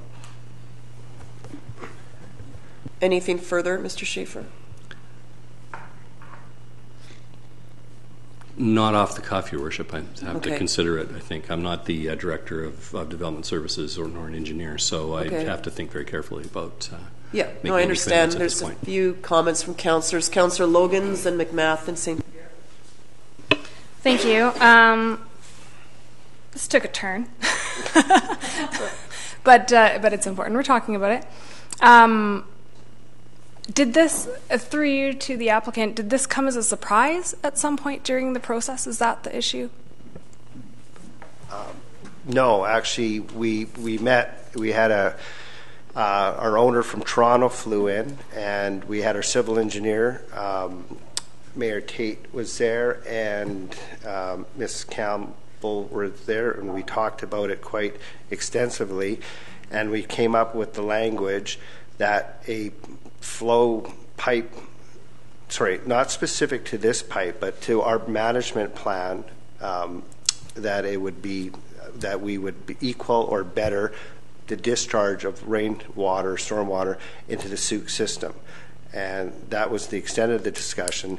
And then when the report came out, it was now making reference to an entire stormwater management plan for now a neighboring site. So, sorry, that part did blindside us. Okay, because I was going to say, how do you not have a budget for infrastructure like no. that? But if that was a surprise, I can see where this is all becoming a bit of a confused situation. And perhaps through you, Your Worship, to staff, I don't know anything about these things in terms of engineering. But when we're talking about a pipe that is equal or better flow capacity, is the issue to staff, is it that the capacity would potentially change due to realignment? Is that what is being looked at with the report? Through Your Worship, although once again I'm kind of speaking on behalf of the director who couldn't be here today, in general, like as the applicant stated earlier, the pipe's probably been there since about 1970, so the rationale would be that when that pipe was installed in 1970 under whatever conditions it was installed, we're not sure if conditions have changed to this point, and that's why we would request that. And that's why I wouldn't contradict his recommendation. Just like the very first line of our bylaw says, the system must be designed by a professional engineer taking into account the existing drainage conditions in the entire watershed in which the development is located. Right. So given that language, I'm not going to contradict the recommendation. Thank you. And that's where my heart sinks a bit for you folks, because I think the only opportunity and it's not us, it's the people of Sooke, right? The only opportunity we have as a community to improve our infrastructure is when development happens. So if it's the case where it's moved, that's where I'm not sure what the solution would be, but I think hearing from our director would be important. Okay, I'm going to go to councillors. Okay, Councillor St. Pierre. Something that occurs to me is that you're going to have a pipe going through your property, but there's basically an opening at one end and an opening at the other side. It doesn't matter if you make that pipe 10 times bigger. If the pipe on one side is this big and the pipe on the other side is that big, it makes no difference. You need a pipe about the same size that goes through. They can do a study. It will make no difference, because if the other infrastructure is not actually appropriate size to actually link those two up, it's not going to make any difference. I don't have the engineering background or anything like that, but that'd be something for people who know more about it, possibly the developers, engineers, to provide some kind of report on the existing infrastructure on either side. But if there's no intention to actually increase the size of the pipes on the other adjacent properties, I don't know why it would make any difference. So. Right. Through your worship, I absolutely agree with that. I guess one kind of historical point is with the Home Hardware, when they were looking to renovate, we asked that they provide a stormwater management plan. And they chose not to proceed with their renovation, but it's the type of thing, it's like infill of sidewalks or anything like that, where if they were to develop in the future, they would have to upgrade their storm to meet the new system as well. So, it might not be that we're looking at a problem with, say, the 10-year capacity. We might be looking at the capacity for like an 100-year storm or something, or a 25-year storm. So it might just be that we haven't seen it. Councillor McMath. Thank you. Right now it's that black diagonal line that runs right through the building, right underneath the building. And then so the adjustment would have it go just around it? You can see it's that shaded cross-hatched area. It's the little dog's leg. Here it is today. Gotcha. This is what the new road would be, the shaded area here. Just for the sake of argument, if so you do the pipe, it's new, same size or greater, and then later on, like 20 years from now, we have to change it, all the piping for all of that entire neighborhood. Is there a way to have it so that the pipe isn't underneath a paved portion or underneath the building so that it's more easily accessible? No. Well, we've looked at a couple of options, but that's asphalt erasers and is not the end of the world. You can't put it under a building, but I mean it goes through the drive lane, so it's inevitable. There's a multitude of statutory right-ways going through the Evergreen Mall, all through under asphalt. So, no. What happens if you stretch it too much further, it loses its slope. So it gets too long. It doesn't have enough slope. And then I just want to clarify. If they change the pipe, we don't do yours. So sorry, you are doing a stormwater management plan for our system. For your site alone. For our system, because like when you read bylaw, when it says the system, I think it means the system that you have on your property, not some neighbor's property way somewhere else. So that's where I think everyone's missing the point. The system, we are doing one for the system which we own. Yes. Gotcha. And then, so through your worship to Mr. Derek, what is it exactly that you're looking for in addition to the report that they're doing for their site, and what changes for the district when you do that? Through your worship. So I'm not entirely familiar with the plans for the site as they stand. I'm not entirely sure if the stormwater from the building and whatnot is supposed to be taken into the existing main, or like the new main replacing the existing main, if that's how it's draining through, or if it's draining through a separate pipe into our downstream system. Through your worship, again, any stormwater coming off of our site does not go into this pipe. If I can just give you an example, if that pipe didn't cross our site and you just pulled it down and it went from the home or hardware site onto your public property, we've been having this discussion. We're just unfortunate that we've got 60 feet of pipe that crosses our property. All it is doing is crossing our property. So it's for this red flag to be raised, it's just an unfortunate circumstance. We're not putting any water into it. It's existing. As pointed out, the size of the pipe coming onto our property. One thing to note, prior to the traffic circle being upgraded, we anticipated that this pipe would have to be relocated. To avoid cutting new asphalt, new sidewalks, we've already put in the stub from the manhole onto our property in that location and capped it so that we don't have to go cut sidewalks and new asphalt next week. And to your point, we're not changing this. Well, I don't know what the plan, if we do this plan and it finds out that there's some deficient capacity, are we going to be ripping that up now? Are we going to be cutting into the new traps? So I just don't know. I just don't know where this is going on a neighboring property that has nothing to do with us. So if you do your realignment, that you will have engineered? Yes, we're paying for all engineering costs and construction costs of the realignment of a pipe of equal or greater flow capacity. Gotcha, but you got a tight budget, so it's going to be equal, right? So with the realignment, in the event that your new pipe's positioning doesn't work, like the flow changes based off the shape of the pipe, I'm not even close to an engineer, so bear with me, who then, at the end of the day, is responsible for correcting that? Sorry, could you repeat that? So if you engineer it, you pay for it, you put an equal size pipe, but it's brand new, and you put it in, you've changed this alignment. And then say 2 years later, that pipe is actually not functioning as well as the previous one. Who is then responsible to fix that? Does that fall to the district? Does that fall back to you? If it's not functioning the way it's been designed, that would be a responsibility of my engineer. So what we've done is done the calculations already. Like we've done the work, sized the pipe so we can, that, it's theoretical now because it's on paper, that it does work. It's fairly simple calculations. You have a certain type of pipe at a certain, type of pipe. It's the old school corrugated pipe, the steel that you see that, with the waves on it.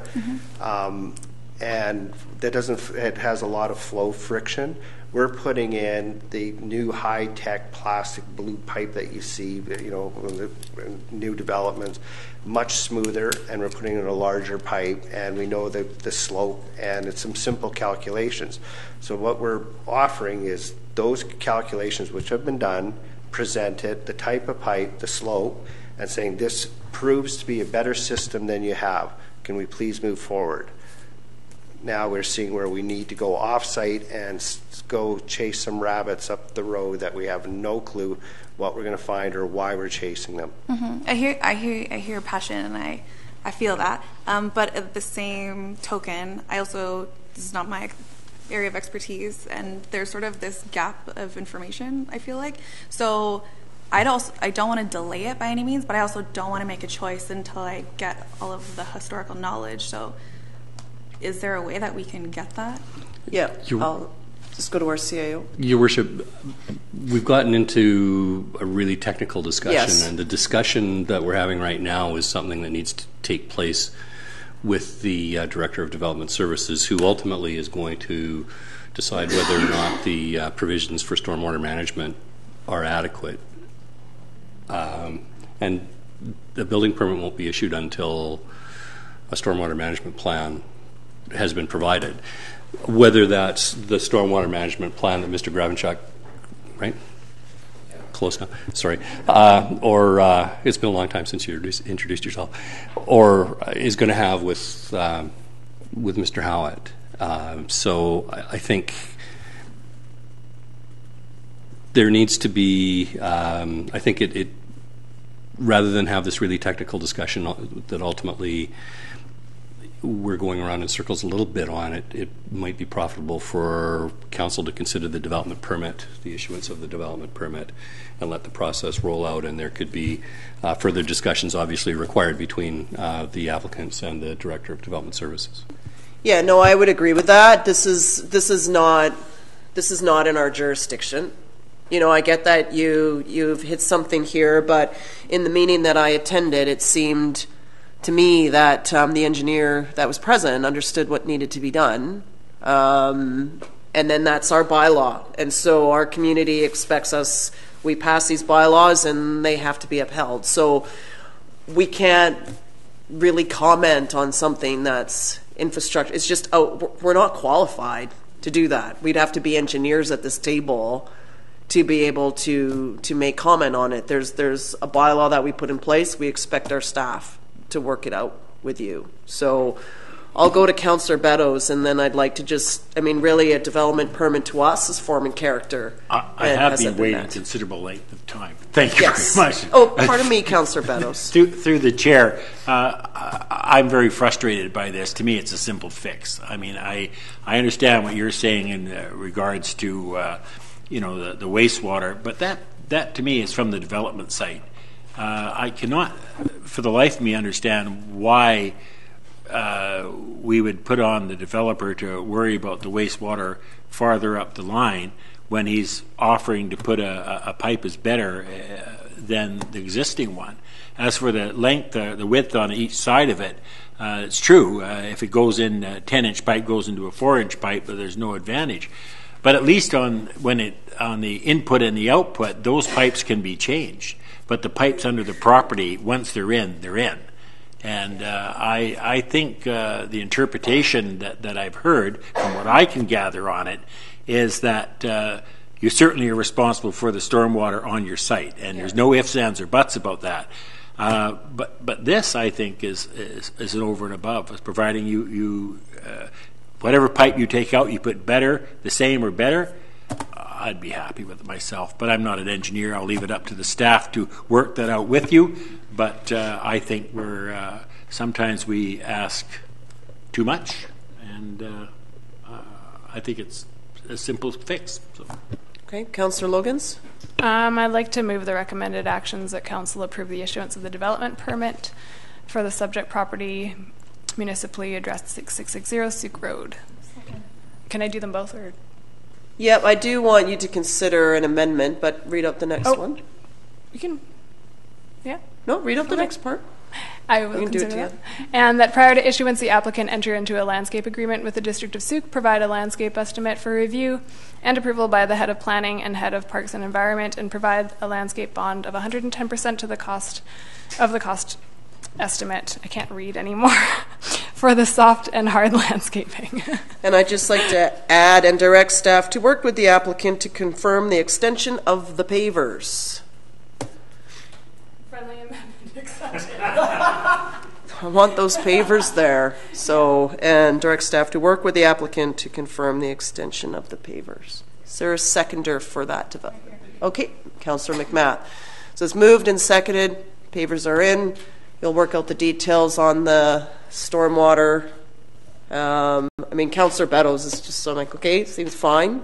Sure. Yeah, okay. But we'll just leave it to staff with their technical expertise to get on with it. We want to see you get on with it. There's a lot. We've been waiting for a long time for this.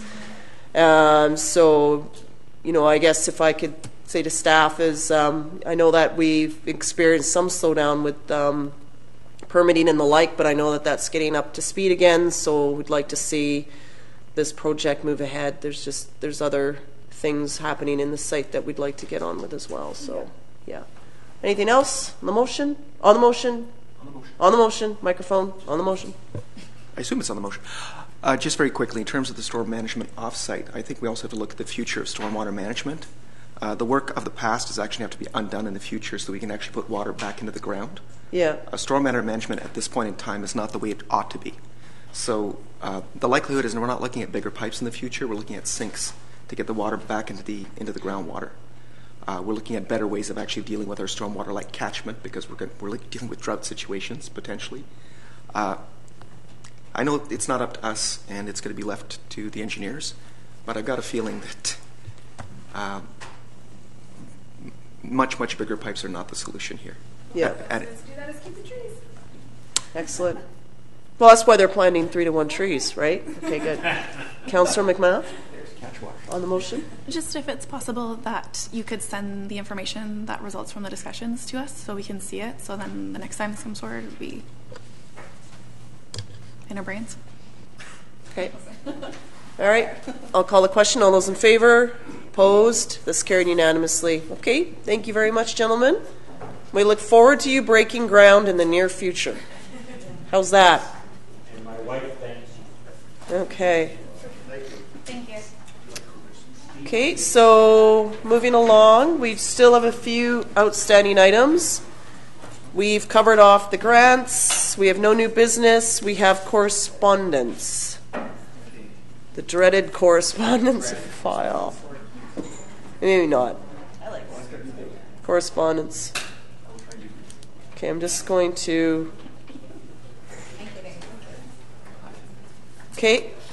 We're on correspondence, so I'm going to first entertain a motion that council receive the correspondence, receive and file. So moved. Moved by Councillor Logan, seconded by Councillor Beddoes. All those in favor? Opposed? Is carried unanimously.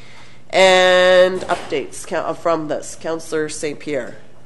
Items A, B, D, H, I, J, and K. Can we line it? Like letter by letter? Okay, we're just going to have to kind of just scroll through, okay? So first one up is from the CRD, the Climate Emergency Declaration. Okay, I want to try and make this reasonably quick because we're all tired.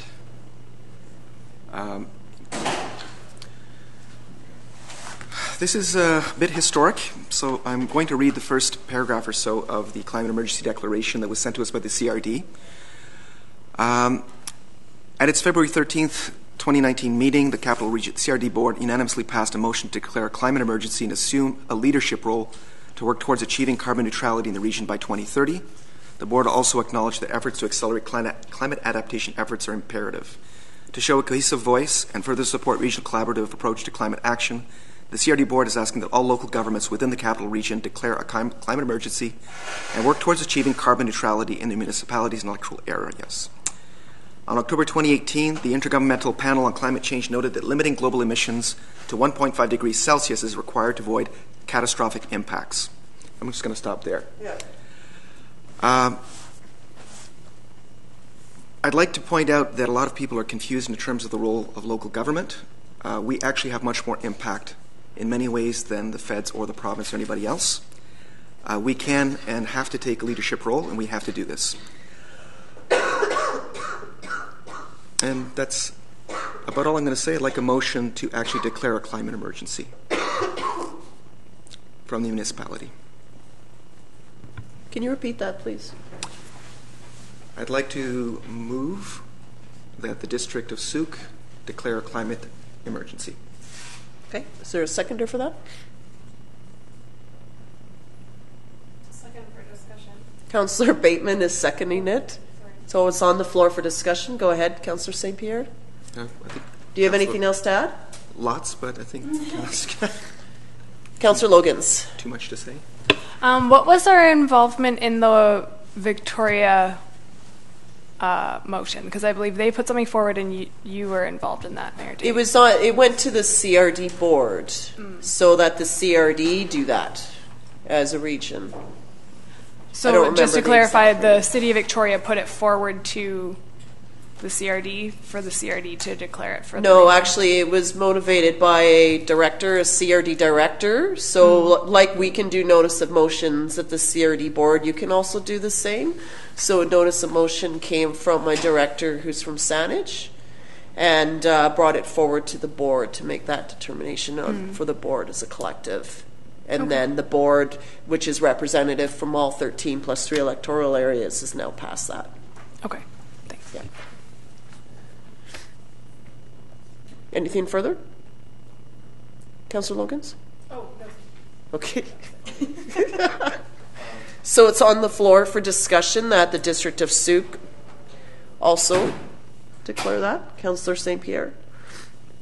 I'd also like to mention that the Highlands and several other municipalities have already declared a climate emergency, mostly because they got the correspondence sooner than we did. But it's moving in that direction. This coming Wednesday, April 3rd, I believe, will be the first Intermunicipal Climate Action Task Force meeting, at which point we're going to be discussing exactly what a climate emergency means, and hopefully we'll have recommendations in terms of what to do about it that we can bring back to the various municipalities. So in some ways, I'd like to get more clarity from that discussion back to us.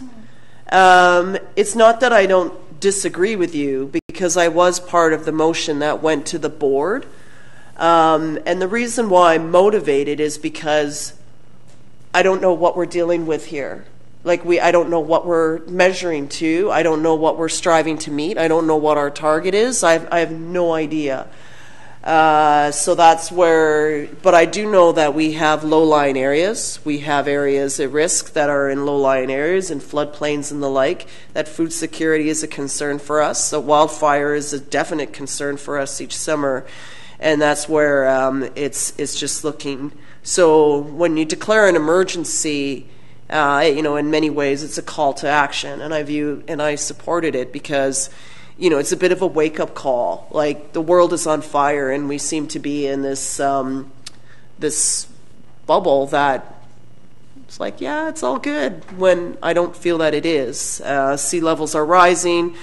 In my son's time, there's going to be mass migration of people from areas to more inland, like around the world. People are displaced all the time, and it's having effects. In the summertime, I know that people are suffering from illness because of the fires that are burning, and it's just a case of, okay, so it's just setting out, it's just for me right now as a region, I feel when there's the region and the CRD is well equipped with staff, I just don't know here in Sooke what. And it doesn't mean that we don't do anything about it. It's just I don't know what it means when it breaks down to us, if that makes sense. So I'll go to Councillor Logans and then McMath and Bateman. I would like motions such as this to come forward as notice of motion so that we all have time to gather our thoughts around it and have a discussion when there are people around as well to provide input.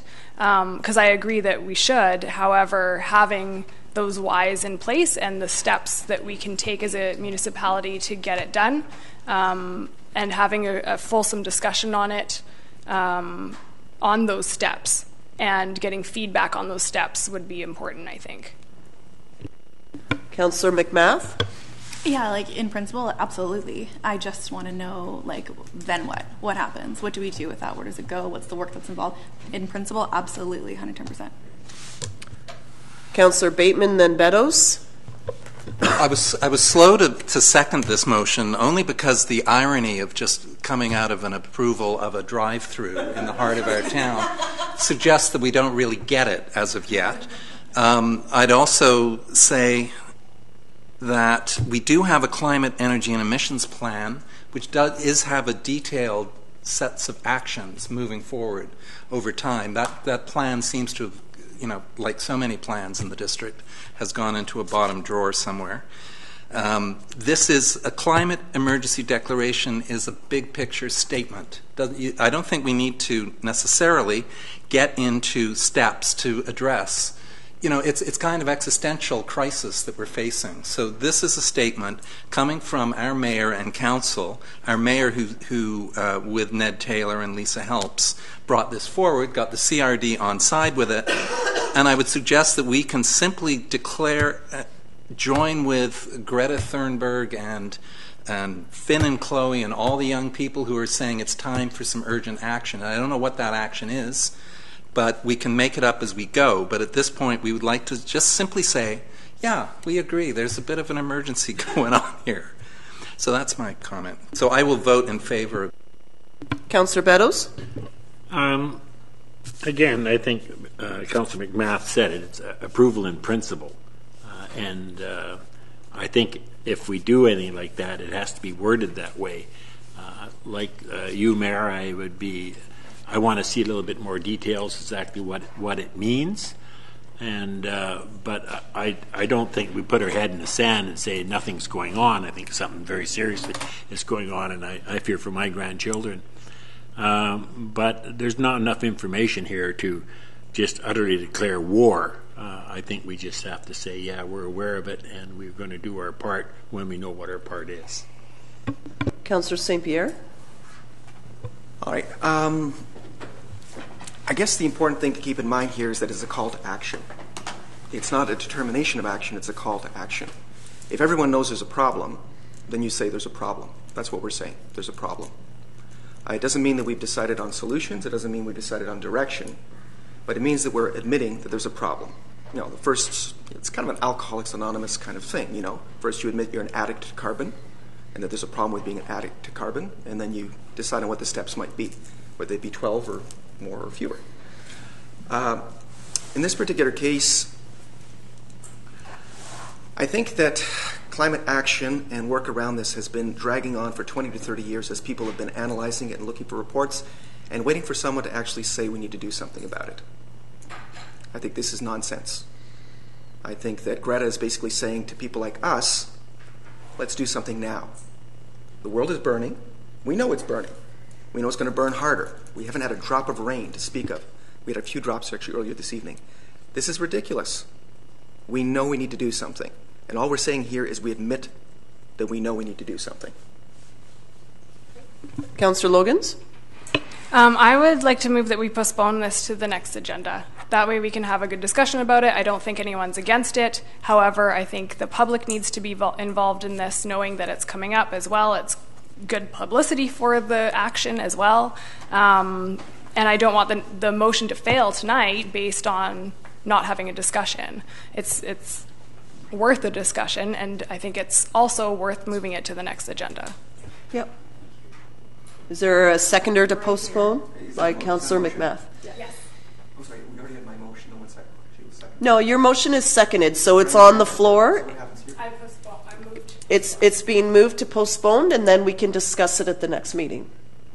So it's just like a notice of motion, and this is where notice of motions are good, because then we all have our thoughts, why in support or why in opposition on something. So it's not like, yeah, okay, and then, oh my gosh, what did we just do, right? And I'm not saying that this isn't, we need a wake-up call, we do. It's just when I did the footprint calculator, it's not good for our numbers at all, but there's nothing I can do to change that.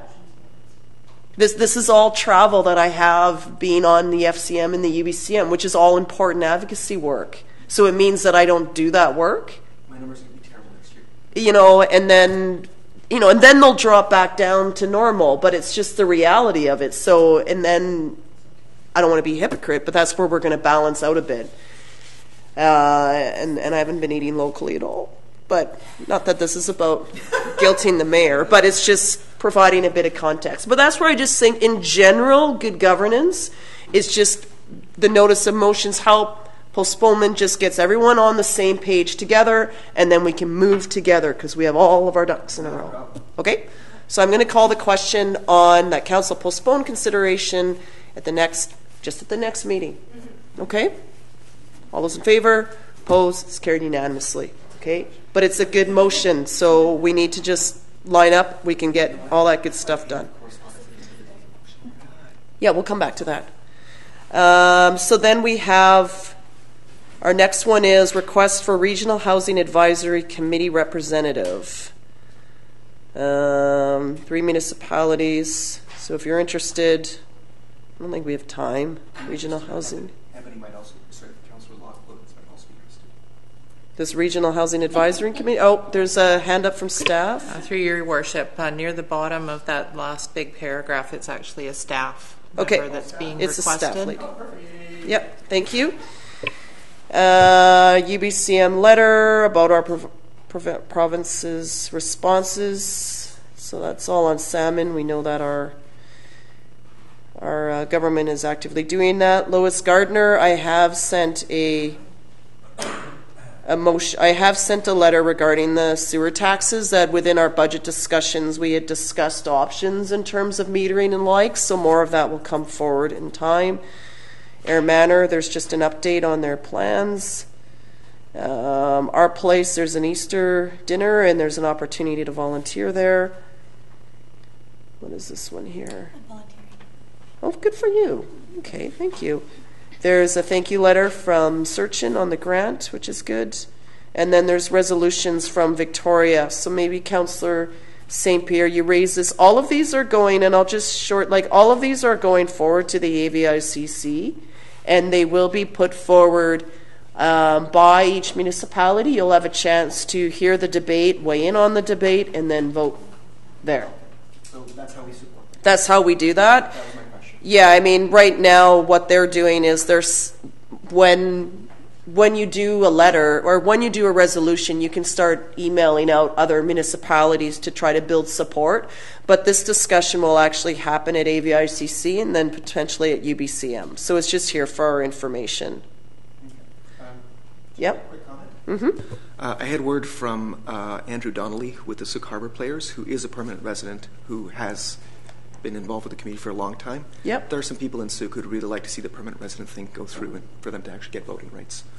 And so it is definitely an issue with some of our residents. It is, but I also will counter that then. Take the oath of citizenship. Pledge allegiance to our country. And they would counter no taxation without representation.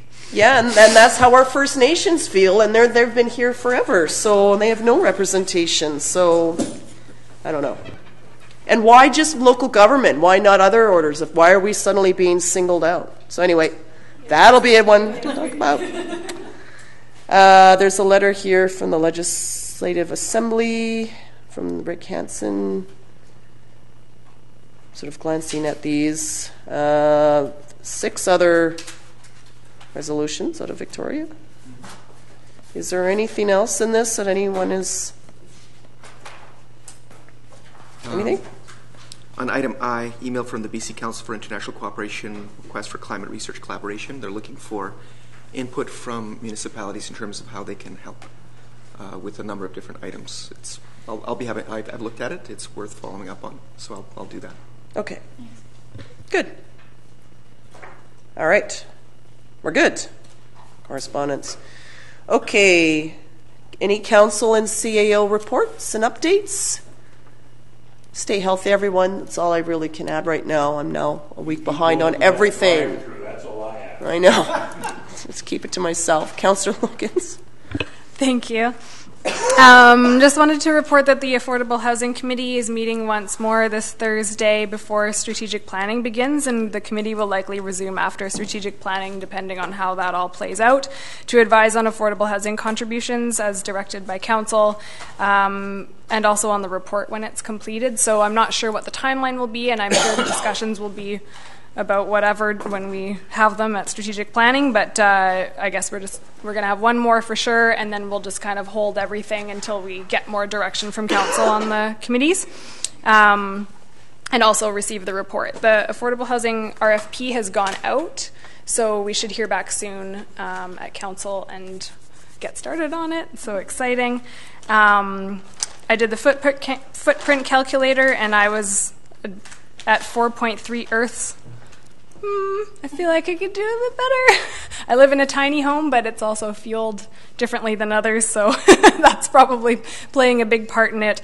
But I am making a goal of getting an electric vehicle next year. So I went to the electric vehicle event on Saturday at Edward Milne, and I learned a lot about electric cars, and it made it sound so much more accessible and achievable for someone like me with poor credit.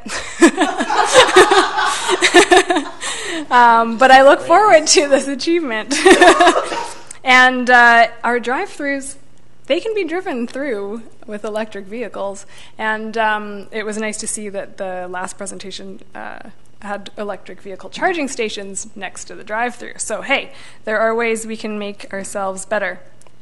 And then, of course, I met with most of Council. A few of us just as visitors and others as part of the meeting with the local developers, and we had a great solutions-based discussion, and it was a really positive conversation overall, and thank you to staff for your presence there as well. It was invaluable, so that's all I have to report.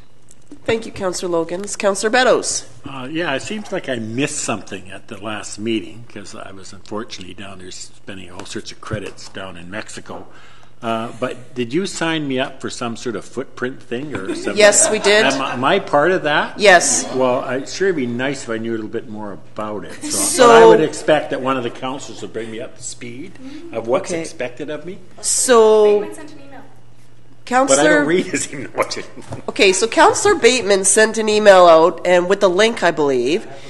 Yeah, so it's Highlands has challenged, District of Ohio has challenged all municipalities in AVIC, and then who, like where we all come in now, and in the case of a year, have we actually reduced our carbon footprint?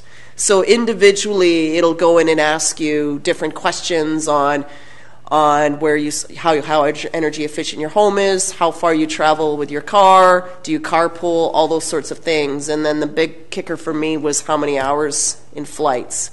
So I factored in, I kind of went January to January. I brought my Cambodia trip into that because I felt that was real, where you source your food, your diet, all those kinds of things, and then we can do it a year from now and see. Mine was 7 Earths, so it's like way up there. Well, I guess I better do a little homework. Yes. I don't have enough to do as it is, but that's fine. No, it's a fun tool, and you should know that Canada, in terms of carbon emissions, we're in the top 10 in the world. So when people say that, oh, you know, these other countries, we're in the top 10. So we're not doing very well considering a country. Well, look at all the green space we have. It's no excuse when you have a country like Mexico with more than double the population is doing better than us. Per capita, we suck. We do. We're terrible. Councillor Bateman. So yeah, I clock in at 2.7 Earths, but I don't go anywhere. You know, I barely leave city limits. So 2 weeks ago, I was at the Sooke Region Community Health Network's Age-Friendly Committee, and work continues on lobbying to bring enhanced road assessment testing for seniors to the West Shore, and perhaps to Sooke itself, which will help me when it comes time for that. It was a long day last Wednesday. I was here at Council Chambers to join in with the shootout at the OK Corral. I then drove in with the mayor to attend my first Capital Regional District Board meeting, and the subject was this year's $382 million CRD budget, and we in Sooke will be seeing a 2.2% tax increase, and the CRD manager, Bob Lapham, and his team are prepared to come and visit us again and give us the lowdown on that. And after the budget open house, I went over to the Harbour House for a Sierra Club BC community conversation about the state of BC forests. And there were people from all over the South Island, and locals like Phoebe Dunbar and Gail Armitage were there. There was sort of a mix of grief and anger and some disbelief that nearly 50 soccer fields worth of old growth are being leveled daily when the industry is in full gear. There was general consensus that we desperately need a moratorium on old growth logging yesterday, more sustainable forestry practices, value-added wood production rather than raw log exports, and big tree tourism. That was big. A.J. Watt from the Ancient Forest Alliance was there and talking about how the Pacific Marine Circle route could easily be rebranded as the Old Growth Highway with Avatar Grove and Jurassic Grove. And some of the Port Renfrew Chamber of Commerce guys were there talking about the power of this for their local economy, old growth. And finally, I was in Nanaimo on Saturday for the Vancouver Island Regional Library Board meeting. Viral is currently in receipt of feedback from district staff regarding its development permit application. Our staff team has some concerns and wants to ensure the project aligns with our official community plan, our downtown design guidelines, our zoning bylaws, and best practices. So from Viral's standpoint, there is concern about costs, as our gentleman from Evergreen Mall was saying. They're soaring. Our budget for Sooke has already risen from $6 to $7 million. And the reality is we're one of 39 branches in the system. So there was a number of board members there just reminding Sooke that, you know, we can't expect the Earth, the Moon, and the stars. For 10 years. Mr. Beddoes. No, sorry. I'm sorry. I heard that. That's okay. All in time. Viral Executive Director Rosemary Bonanno and her Financial Director will be here in Sooke on Wednesday for further discussions, and I'm really confident that the two staffs will sort things out, and we're going to get a great library one of these distant days. Yeah. Something further, Councillor Beddoes? I would like just to comment. Is there any idea when we're going to see shovels in the ground there? Any sort of timeline? Well, Al, as with all processes, we need to ensure the development permit is up to snuff. And when that is happening, we'll move forward with a building permit. Councillor St. Pierre. I called out Councillor St. Pierre. Okay, no. Just very quickly, I mostly stayed on the farm and did online type stuff again, so in touch with the Climate Leadership Caucus. Went down to the CRD and was involved with the Water Commission for the first time as as Councillor Parkinson's alternate. That was extremely interesting in all respects. Busy eating our food off the farm and mostly never having a social life, so I'm at 1.2 Earths. By next year, I expect to be around 3 just by going to the FCM. Councillor. I'm getting better. I'm getting worse. Councillor McMath. Mine's going to be the fastest. I was also at the development community meeting, and it was really nice to see a spectrum of that group. So you got real estate agents, plumbers, electricians, like the whole gamut. It was wonderful, and everybody was there for the same reason. It's just the realization was that we haven't been in the room together for way too long. So that was fantastic. I also went to the Victoria Chamber's Business Leaders Luncheon with the Minister of Fisheries, Oceans, and the Canadian Coast Guard. That was a fantastic meeting. Again, a full spectrum. So you had whale watching community, commercial fishing, recreational fishing. I know that the majority of the group that was there represented the recreational fishing community, and they definitely feel a little bit under attack, that they're the low-lying fruit. They're an easy target. They're sort of individual businesses that are easy to villainize.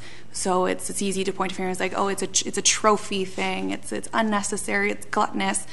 But if you look at the value of a recreationally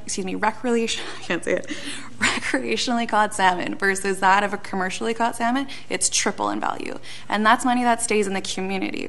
The other piece that often is forgotten is that regarding the whales and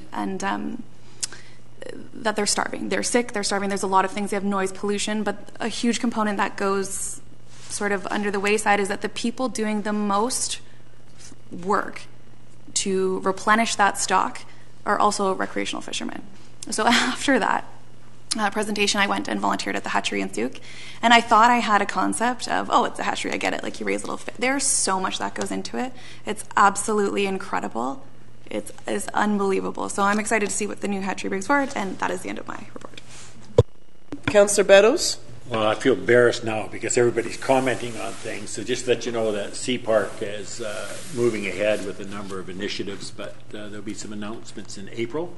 A lot of hard work is going on behind the scenes, and things are progressing. So we've had some pretty good meetings down there, but stay tuned. Yes, so everyone remember to do your footprint calculator, because then it'll all be collected at the next meeting and we'll know what our collective number is. And if you have not done your strategic plan slow survey, do it because it's late. You've had weeks and the cutoff was Friday, but you can still get your input in Today. Good, better late than never. No fines yet. And I wanted to share that I did talk about the announcement about the doubling of the gas tax. And the whole initiative of gas tax allocation to municipalities, particular in BC, came forward and was finalized in writing when Sav Dhaliwal was the president of UBCM. So he was past president when I got elected on, so I didn't serve with him, but it just shows how the relationship and our position. I don't no longer say like senior levels. We're a level of government. We are an order of government. So the language is changing a bit, but it's the advocacy and the work collectively is starting to come about. So I think that's really exciting. I do want to share as a highlight is that on behalf of UBCM, I'll be attending the Women Deliver Conference. And I'm really excited about that because it's a global conference. It's held only every 3 years. The last time it was held was in Copenhagen. And there's women from all over the world just coming together to advocate for the rights of children and women on different issues. So quite a lineup. I'll be coming back from FCM to Vancouver to attend the conference, and then I'll be coming back to the island because there's the Private Managers Forest Association is having their conference here in Sooke, so I have to give opening remarks as a keynote that day. But it's just really exciting to be able to attend. It's so close to home that if, 3 years from now, who would it be? But Canada was actually selected, and it's only held every 3 years, so really exciting to go to that. So anyway, just stay healthy, everyone. So we do have an item that was tabled, and this is the Film Commission. So I looked up the report and took a screenshot of it. We had funded $1,500 in the past, and then $500, and then $1,000. But this year they came in with a request for $2,000. And I think that we are seeing the benefits. Like the movie Elsewhere was found because of the work of the Film Commission. And that brought that really stimulated our economy in the off season. And just with the film industry, Sooke has a lot of really unique places. We're very respectful of the film crews and the actors when they come here, so I was able to connect with the production assistant of that particular project, and everyone could stay together at the hotel, and we are discreet. I just think it's good value for what we've seen here. Councillor I'd like to make a motion that we give them $2,000. Okay, from Council Contingency. Yeah, as it's on the screen. A seconder by Councillor McMath. Anything further? All those in favor? Opposed? Is carried unanimously. Thank you, everyone. Does our CAO have any updates to share? Not this evening, Your Worship. Okay. And I just have one note. I'd like to thank all of Council for attending and supporting the meeting that came with the Builder Development Group. Initially, it was just a request for me to have a meeting, and then sort of it morphed into this big thing, and I didn't know quite what to expect, but I really appreciate everyone attending. I think the highlight for me was that this isn't new. This is something we knew about. We tasked our CAO to get on top of and to fix, so it was an opportunity to share that information with the group. And also, we've only been at council since October, really, so in 5 months we fixed this problem that has been outstanding for years, that 2 councils over 7 years and 2 committees were never able to address because Councillor Bateman had sent forward minutes from the land use meeting and it was coming up then. So and I think the difference this time is that we're not interfering. It's the case of staff come up with a solution that works with your best expertise and existing technology and make it happen. And we're not in there trying to solve it. They know what to do. They want to improve it. They came up with the idea, and in this case, it's lead, follow, get out of the way. We got out of the way, and it fixed. So thank you very much, staff, and Don and team, for making that happen. And I know, not Ms. Dumas, Ms. Gray, why am I calling you that tonight? Also had a part to play. Corporate services did as well. Like everybody has really come together on that, and it just sort of shows when you leave people in their and give them the strength and empower them, then we'll do it. So thank you. I know that we'll get a lot done, and I'm excited about strategic planning. So we have a few things. I'm okay with that clapping, actually. There is just a few resolutions to just rise and report, and this is that there's no motion. It's just that council directs staff to provide a business license report providing an overview of the business license process, and that council appoint Councillor Jeff Bateman as either an alternate CRD representative to Councillor Brenda Parkinson or as the second alternate. And Councillor Bateman will be attending the Regional Parks meeting with me on Wednesday. And then because in April our staff here and the firefighters, the IFF, have also been nominated for a Spirit Award through the United Way, and the luncheon starts at 11. So I'd like to be in attendance from the start of that, just so I can cheer on our staff, and I don't want to have to leave the Regional Parks meeting, so that's where I'd like you to attend in April. Okay? So on that note, I think we just need a motion to adjourn. By Councillor St. Pierre and seconded by Councillor Bateman. All those in favor? Opposed? Carried unanimously. Thank you very much, everyone.